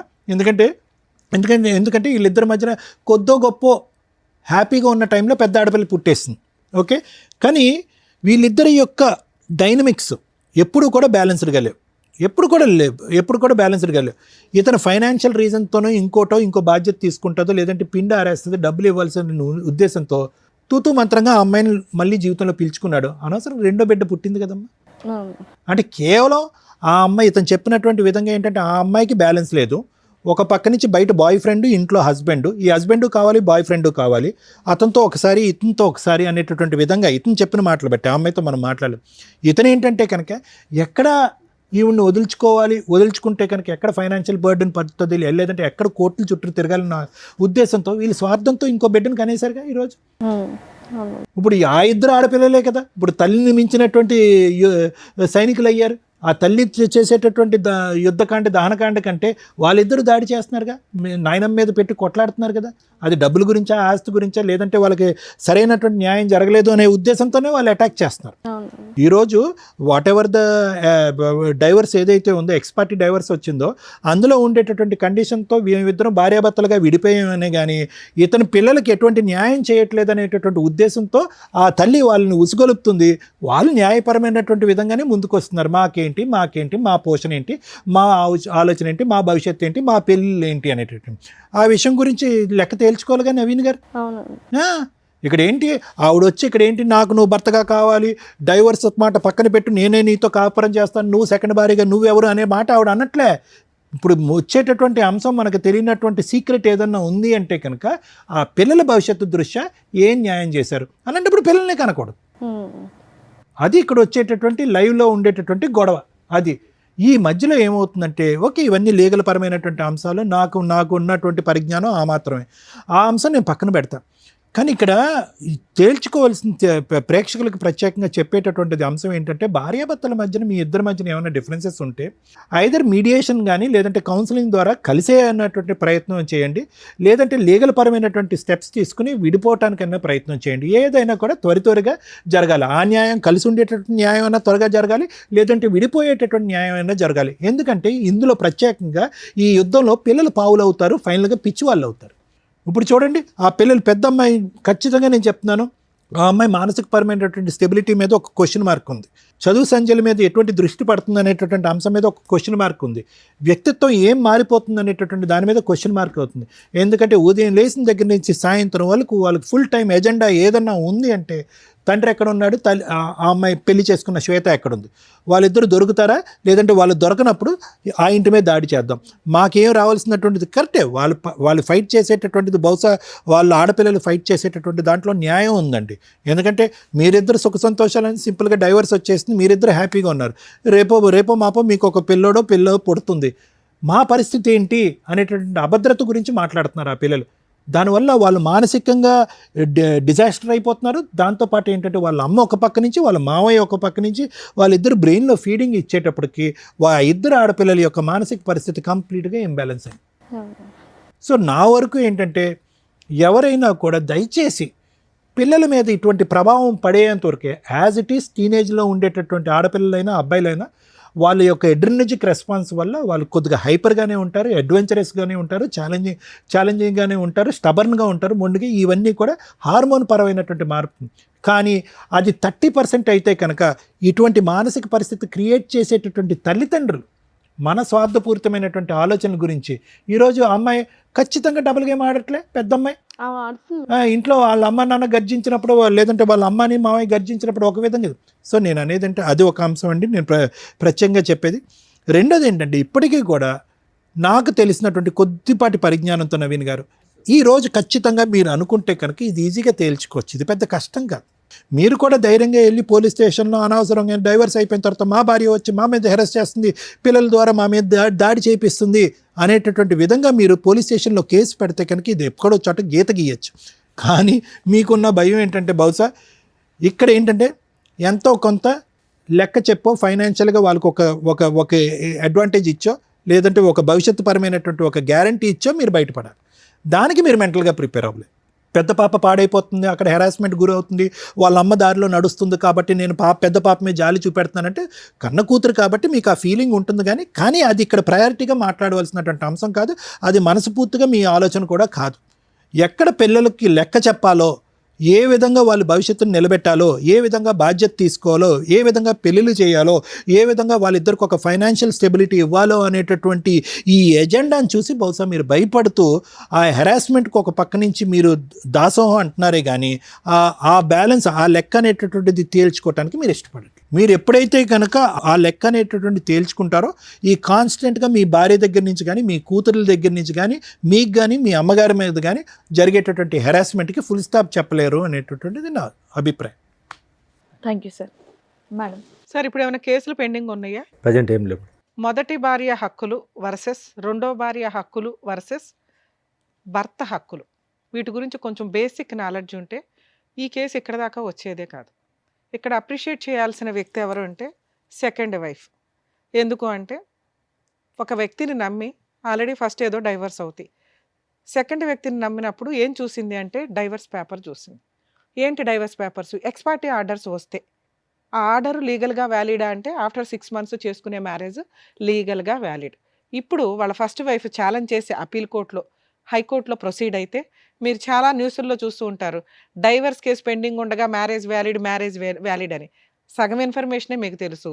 ఇలాంటిది వ్యాలిడ్. ఎలాంటిది? అతను ఎక్స్ పార్టీ ఆర్డర్సో ఏదో తెచ్చుకున్నాక 6 మంత్స్ దాటిపోయినాక వాళ్ళు డైవర్స్ కేసు హైకోర్టులో అప్పీల్‌కి వేసుకున్నప్పుడు, ఈ మ్యారేజ్ డిలే లేతే లోయర్ కోర్ట్‌లోనే రీఓపెన్ చేసినప్పుడు డిలే అయిపోయింది. లిమిటేషన్ అయిపోయింది. లిమిటేషన్ తర్వాత చేసుకునే మ్యారేజ్ లీగల్‌గా వ్యాలిడ్. సో, ఆ డైవర్స్ కేస్ కంటిన్యూ అవుతూనే ఉంటుంది. ఫైనల్‌గా జడ్జి గారు అట్లాంటి కేసుల్లో కొంత కాంపెన్సేషన్ ఆర్డర్ చేస్తారే తప్ప, ఈ సెకండ్ మ్యారేజ్ వ్యాలిడ్ కాదు అని అనరు. సో, ఎవరన్నా జెంట్స్ గాని, లేడీస్ గాని మీకు X party orders, divorce copies కనుక చూపిస్తే 6 మంత్స్ కంప్లీట్ అయిందా లేదా చూసుకొని ఆఫ్టర్ 6 మంత్స్ మ్యారేజ్ చేసుకోండి. అది లీగల్‌గా వ్యాలిడ్. ఫస్ట్ వైఫ్ కానీ, ఫస్ట్ హస్బెండ్ గానీ ఫైటింగ్ చేస్తున్నా కూడా మీకు ప్రాబ్లమ్ లేదు. అవి ఫర్దర్‌గా నడుస్తూ ఉంటాయి. కానీ యూజ్ ఏముంది?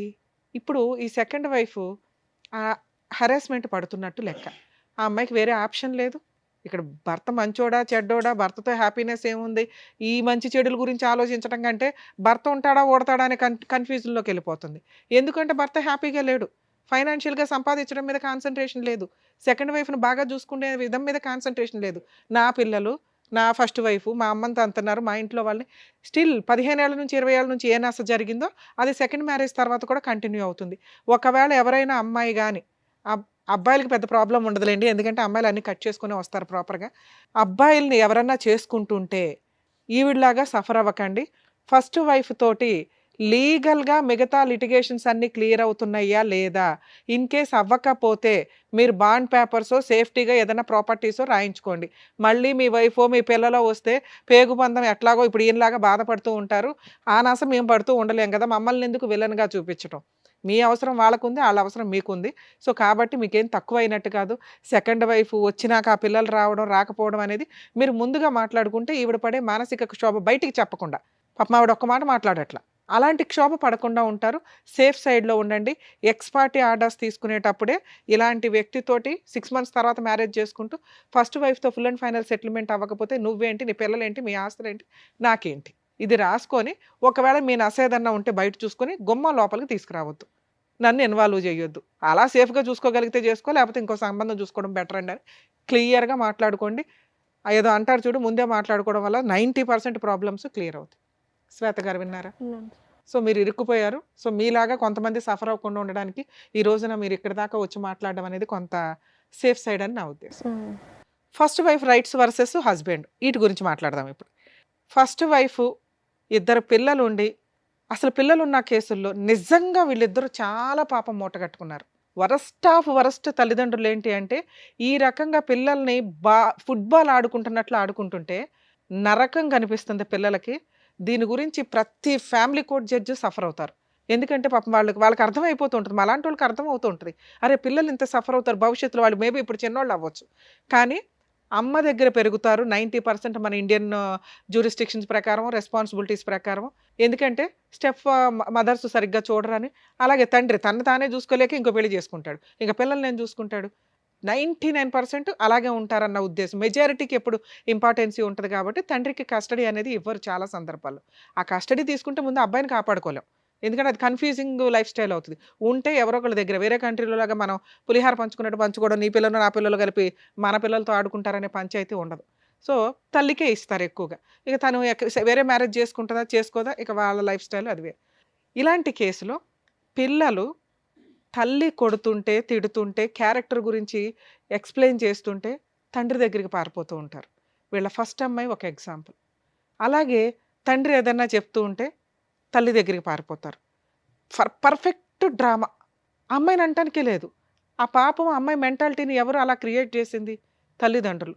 నిజంగా ఇలాంటి తల్లిదండ్రులకి పాపం తగిలిద్ది. ఉంటే మీ దగ్గర పెట్టుకోండి. మీ ఎదవ డ్రామాలకి, మీ ఆస్తి పంపకాలకి, మీ మెయింటెనెన్స్‌ల కోసం పిల్లల్ని బలిపశువులను చేయొద్దు. తల్లి నువ్వు పోరాడు. ఫస్ట్ వైఫ్ ఎవరైతే తల్లి ఉంటుందో ఆస్తులు కావాలనుకుంటే నువ్వు ఒక్కదానివే పోరాడు. పిల్లల్ని నానమ్మల దగ్గరకో, తండ్రుల దగ్గరకో పంపించొద్దు. పూర్తిగా మీరే ఉంచుకుందాం అనుకుంటే. లేదా అమ్మ 5 రోజులు ఇక్కడ ఉండు, సాటర్డే సండేలు డాడీ దగ్గరికి వెళ్ళు, పండగలప్పుడు వెళ్ళు. ఇంతే తప్ప మీ పర్సనల్ విషయాల గురించి పిల్లలతోటి ఎద్దవ డ్రామాలు వేయొద్దు. పిల్లలు మీ దగ్గర కావాలనుకున్నప్పుడు ఫీజు కట్టుకోవాలా? ఆయన ఎందుకు కడతాడు? అంత రెస్పాన్సిబిలిటీ లేకపోతే పిల్లల్ని వదిలేసేయండి, పూర్తి కష్టే అతనికి ఇచ్చేయండి. ఇది లేకుండా డ్రామాలు ఆడకండి. ఇక ఈ కేసులో worst of worst husband, worst of worst father అని నా ఉద్దేశం. ఎందుకు మేడం అంత దారుణంగా మాట్లాడారు? పాపం అతను మంచిగానే ఉన్నాడుగా. బయటకే మంచి. అతని మెంటాలిటీ కరెక్ట్ కాదు. ఇలా ఉన్న వాళ్ళకి ఈ నస జీవితకాలం కంటిన్యూ అవుతుంది. ఎందుకు అంటే ఆయన ఎక్కడా కూడా ఒక ప్రాబ్లంకి పునిస్టాప్ పెట్టట్ల. వరస్ట్ కొడుకు కూడా ఇంకా దారుణం ఏంటంటే ఎందుకు ఇప్పుడు ఆయనతోటే మాట్లాడి తెలుసుకుందాం. మీలాంటి వాళ్ళని ఈ మధ్య కోర్టుల్లో చూస్తున్నాం. భార్యకి మెయింటెనెన్స్ కట్టొద్దు. నేను ఆ విషయానికి 100% సపోర్ట్ చేస్తాను. ఎందుకంటే మీ ఇద్దరు గట్టిగా 10 రోజులు కాపురాలు చేస్తారు, బయటికి వెళ్ళిపోయి మెయింటెనెన్స్లని జెంట్స్ని జలగల్లాగా పీకు తింటున్న మహిళలు బోలు మంది ఉన్నారు. వాళ్ళు నా దృష్టిలో నేను చాలా ఇబ్బందిగా అనుకుంటాను. ఆ మాట అనటం బాగుండదు. కానీ జాబులు చేసుకోవాలా, ఇండివిజువల్గా బతకాలా, కుదిరితే ఫుల్ అండ్ ఫైనల్ సెటిల్మెంట్ చేసుకోవాలా, లేదా భర్తతో కలిసి సర్దుకుపోవాలా.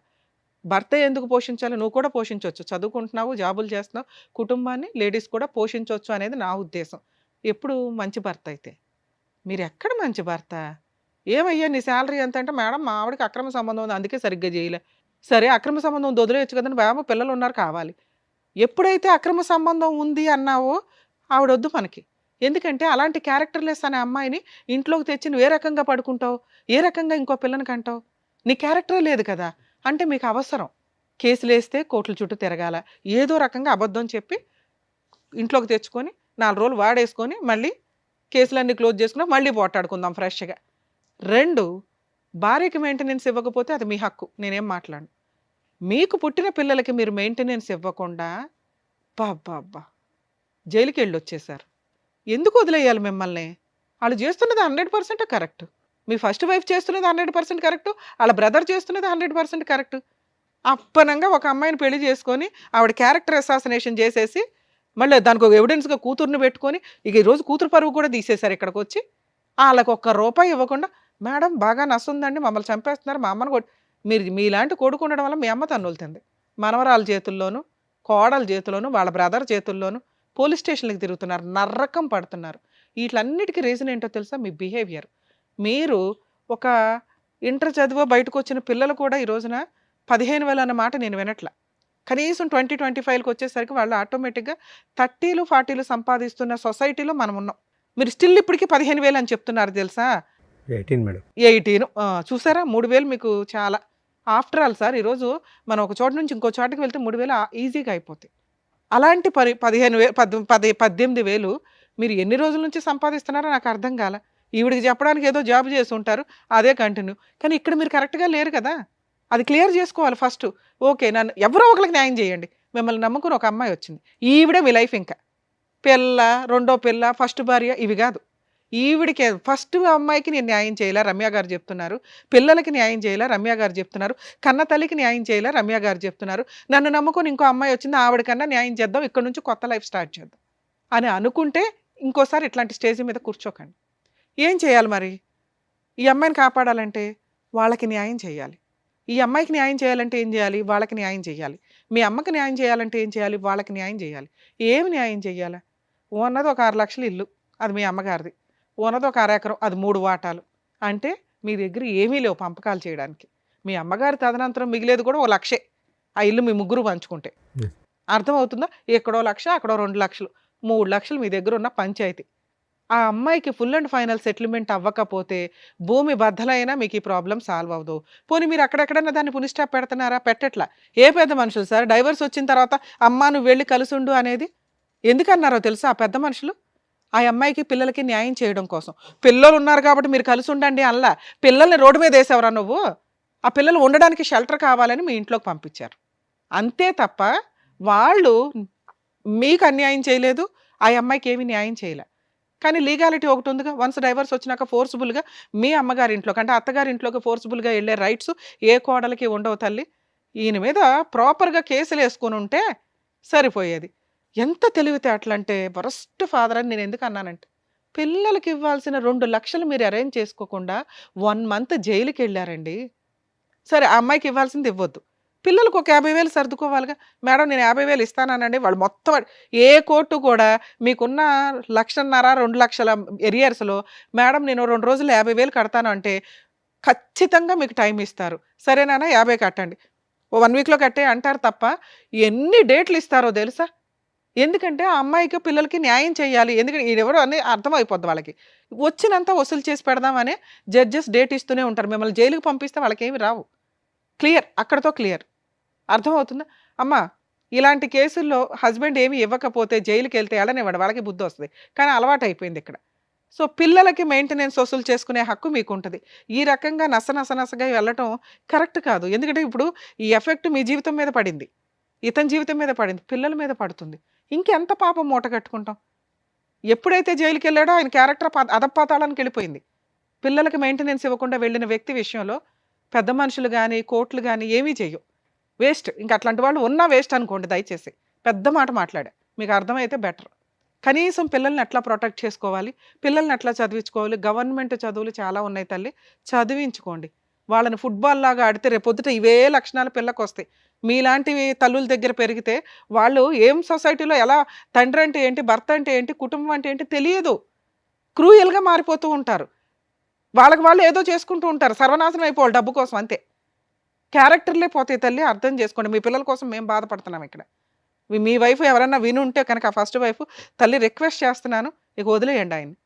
జస్ట్ కోర్టులో మెయింటెనెన్స్ కేసు ఒకటి వేసుకోండి. మీరు ఎలాగో ఇంకో పెళ్లి చేసుకోరు, ఆయన మెయింటెనెన్స్ కట్టకుండా అప్పుడప్పుడు జైలుకి వెళ్తూనే ఉంటాడు, వెళ్ళనివ్వండి చాలు. పిల్లల ఫీజులు మీరే కట్టుకోండి, ఎందుకంటే ఆయన కట్టడు.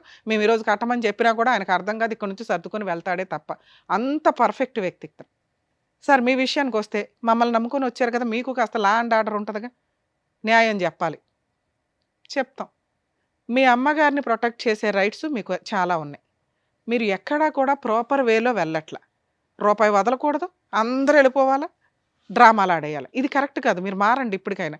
ఇక చిన్న వయసులో ఉన్నారు, ఇంకా బోల్డంత లైఫ్ ఉంది, ఒక మంచి అమ్మాయి దొరికింది మీకు.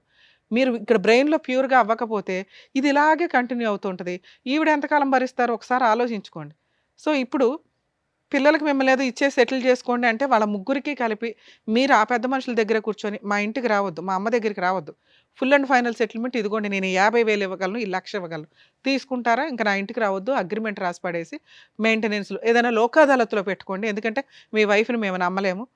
పెద్ద మనుషుల దగ్గర కాదు, కోర్టులో ఏ కేసుల ద్వారా కాదు, legal cell authority Lok Adalat అని ఒకటి ఉంటుంది. మీరు ఎక్కడైతే ఉంటారో అక్కడికి వెళ్ళి మీది అవుట్ ఆఫ్ కోర్టు సెటిల్మెంట్ అయితే అక్కడ కూర్చొని ఫుల్ అండ్ ఫైనల్ సెటిల్మెంట్ చేసుకుని అందులో రాయించుకుంటే భవిష్యత్తులో పిల్లలు కానీ, ఆ అమ్మాయి కానీ, మీ మీద కానీ, మీ ఆస్తుల మీద కానీ ఏ కేసులు వేయడానికి ఉండదు. 1,00,000 మాట్లాడుకుంటారు, 2,00,000 మాట్లాడుకుంటారు, మీ తాహత కొద్ది మాట్లాడితే మీరు సేవ్ అవుతారు, ఈవిడ సేవ్ అవుతుంది. ఇక 2, మేడం వాళ్ళు ఒప్పుకోలేదు, నా తాహత అంతే, నేను 1,00,000 ఇస్తానన్నాను, వాళ్ళు యాక్సెప్ట్ చేయలేదు, వాళ్ళు 50,00,000 అడుగుతున్నారు, నేను ఎక్కడో అప్పు చేసి మా తమ్ముడు వీళ్ళు వాళ్ళు తలా పంచాయతీ పెడితే 2,00,000 అయినాయి, అయినా వాళ్ళు ఒప్పుకోవట్లేదు అంటే మీ అమ్మగారి చేత కోర్టులో మీకు ఒక అడ్వకేట్ని పెట్టుకోండి. ఫస్ట్ అడ్వకేట్ ద్వారా మీ అమ్మగారి చేత ఒక డొమెస్టిక్ వైలెన్స్ కేసు కానీ, ఇంజెక్షన్ ఆర్డర్ కానీ, రిస్ట్రైన్ ఆర్డర్ అంటారు, నా సరౌండింగ్కి వీళ్ళు ఎవరు రావద్దు, ఎవరైతే ఫోర్స్ఫుల్గా వస్తున్నారో ఆ వ్యక్తులు రావద్దు అని చెప్పి కోర్టులో కేసు ఫైల్ చేసుకునే రైట్స్ మీ అమ్మగారికి ఉంటే ఆవిడ తరపున మీరు ఒక అడ్వకేట్ని పెట్టి ఒక కంప్లైంట్ వేయించండి. Just restrain order, civil proceedings. అది ఆవిడ ఇంటికి ఇంకెవరు రారు. ఎవరు? మీ ఫస్ట్ భార్య, పిల్లలు, ఇలా అడిగే రైట్స్ మీ అమ్మగారికి ఉన్నాయి. ఆవిడ కుటుంబం వేరు, ఆవిడ రక్షణ వేరు, మీరు వేరు. ఓకే, ఇక మీరిద్దరు ఎక్కడైతే సీక్రెట్గా ఉంటారంటున్నారో అది ఉండడం బెటరే. మీరు ఎప్పుడైనా ఓ 2,00,000 ఇచ్చి సెటిల్మెంట్ చేసుకుంటాము, ఓ 5,00,000 ఇచ్చి సెటిల్ చేసుకోగలం, ఓ 10,00,000 ఇచ్చి సెటిల్ చేసుకోగలం అన్నప్పుడు బయటకు వెళ్ళి పెద్ద మనుషులతో మాట్లాడుకోండి. ఇక రెండో ఆప్షను, మీకేదో ప్రాణహాని ఉంది, టెన్షన్గా ఉంది, మీరు ఏదైనా కంప్లైంట్ వేయొచ్చు. ప్రైవేట్ కంప్లైంట్ అంటారు. ఎందుకంటే మీ దగ్గర అంతకుముందు ప్రాబ్లమ్స్ అయినవి ఉన్నాయి కదా, అవన్నీ కూడా ఎవిడెన్స్లు పెట్టుకొని జస్ట్ ఎప్పుడైనా మీరు బయటకు దొరికేశారు, బయటకు దొరుకుతున్నాం అనిపిస్తే ప్రైవేట్ కంప్లైంట్ ఫైల్ చేయండి. మీకు కూడా ప్రొటెక్షన్ వస్తుంది. మీ మదర్ది వేరే, మీరు ఉండవసరం లేదు, అడ్వకేట్ని పెట్టి వేయించండి. మీ మదర్ తరపున లాయర్ ఫైట్ చేస్తారు, మీ మదర్ కూడా కోర్టులకు వెళ్ళవసరం. మీ తరపున వచ్చి మీరు అడ్రస్ చెప్పాల్సి వస్తుంది. కాబట్టి మీరు ఇప్పుడు వేసుకుంటారా, తర్వాత వేసుకుంటారా, మీ ఇష్టం. మీరు కూడా ప్రొటెక్షన్ కోసం ప్రైవేట్ కంప్లైంట్ వేసుకోవాలి. మీ ప్రాబ్లం ఎప్పుడు సాల్వ్ అవుతుంది? ఫుల్ అండ్ ఫైనల్ సెటిల్మెంట్ అయిన రోజే సాల్వ్ అవుతుంది. అమ్మ ఫస్ట్ వైఫ్కి చెప్తున్నాను, ఇందాక చెప్పాను క్యారెక్టర్ల గురించి, పిల్లల గురించి. అలాగే మీ క్యారెక్టర్ని ఇక్కడ ఎవ్వరూ ఏం మాట్లాడట్లేదు తల్లి. ఎందుకంటే మీ హస్బెండే మాకు నాకు నచ్చలే. ఎందుకు అంటే ఆయన మీ గురించి చాలా ఎలిగేషన్స్ చెప్పేశాడు. పిల్లలు ఉన్నారు కాబట్టి అవి నిజం కాదని అనుకుందాం. ఎందుకంటే మీ అమ్మాయి మాటలు కూడా మేము నమ్మం. మీ కూతురే వచ్చి చెప్పిందండి, ఆయన దగ్గర ప్రాపర్ ఎవిడెన్స్ లేవు, మీ ఆయనే నమ్మాడు నిన్ను, మా ఆవిడ మంచిదండి అనే నీతో ఇంకోసారి పిల్లలకి అన్నాడు. సో మీ పిల్లలు ఉన్న కేసుల్లో మీ క్యారెక్టర్ని మేము ఇక్కడ ఎవ్వరూ మాట్లాడట్లా. మీరు క్యారెక్టర్ లెస్, అబ్బాయితో అక్రమ సంబంధాలు ఉన్నాయా లేదా అని. మీ కూతురు చెప్పింది కూడా మేము నమ్మట్లేదమ్మా, ఎందుకంటే అమ్మాయి మైనరు, అలాగే ఆ అమ్మాయి చాలా అబద్ధాలు, అక్కడ మాటలు ఇక్కడ, ఇక్కడ మాటలు అక్కడ ఎంటర్టైన్ అవ్వడం కోసం చెప్తుంది. సో మీ క్యారెక్టర్ని మేము ఇక్కడ ఏమీ మాట్లాడట్లేదు. ఇక 3, పిల్లల మెయింటెనెన్స్ కోసం మీరు ఒక ఎంసీ కేసు ఫైల్ చేసుకోండి. ఆయన దొరికితే జైలుకి వెళ్తూ ఉంటాడు. ఇట్లాంటివి ఆయన్ని జైలుకి పంపించడానికే మీరు చూసుకుంటూ ఉండండి ఆ ఎంసీ ద్వారా. లేదా అప్పుడు ఫుల్ అండ్ ఫైనల్ సెటిల్మెంట్ చేసుకుంటాడు. దయచేసి అత్తగారి దగ్గరికి వెళ్ళకండి అమ్మా, ఎందుకంటే ఆవిడే ముసలావిడ. ఎందుకు ఇవన్నీ ఇప్పటికే బోళ్ళంత ఏమో చేస్తే ఇవన్నీ కష్టాలు వస్తున్నట్టు లెక్క, అవి పిల్లలకి ఇబ్బంది కూడా అవుతున్నాయి. ఇది నా personal request madam. Thank you madam. So అదండి, సో మేడం చెప్పింది మీకు క్లియర్గా అర్థమైంది అనుకుంటాను. సో చెప్పినట్టుగా చేయండి అండ్ మీరు కూడా జాగ్రత్త. Thank you. Thank you. So thank you so much sir. Thank you so much madam. Naveen Kumar గారు ఆయన సమస్య చెప్పుకోవడానికి వచ్చారు. ఏం చేస్తే బాగుంటుందని చెప్పినందుకు థ్యాంక్ యూ సో మచ్. మరో కథతో మళ్ళీ కలుద్దాం.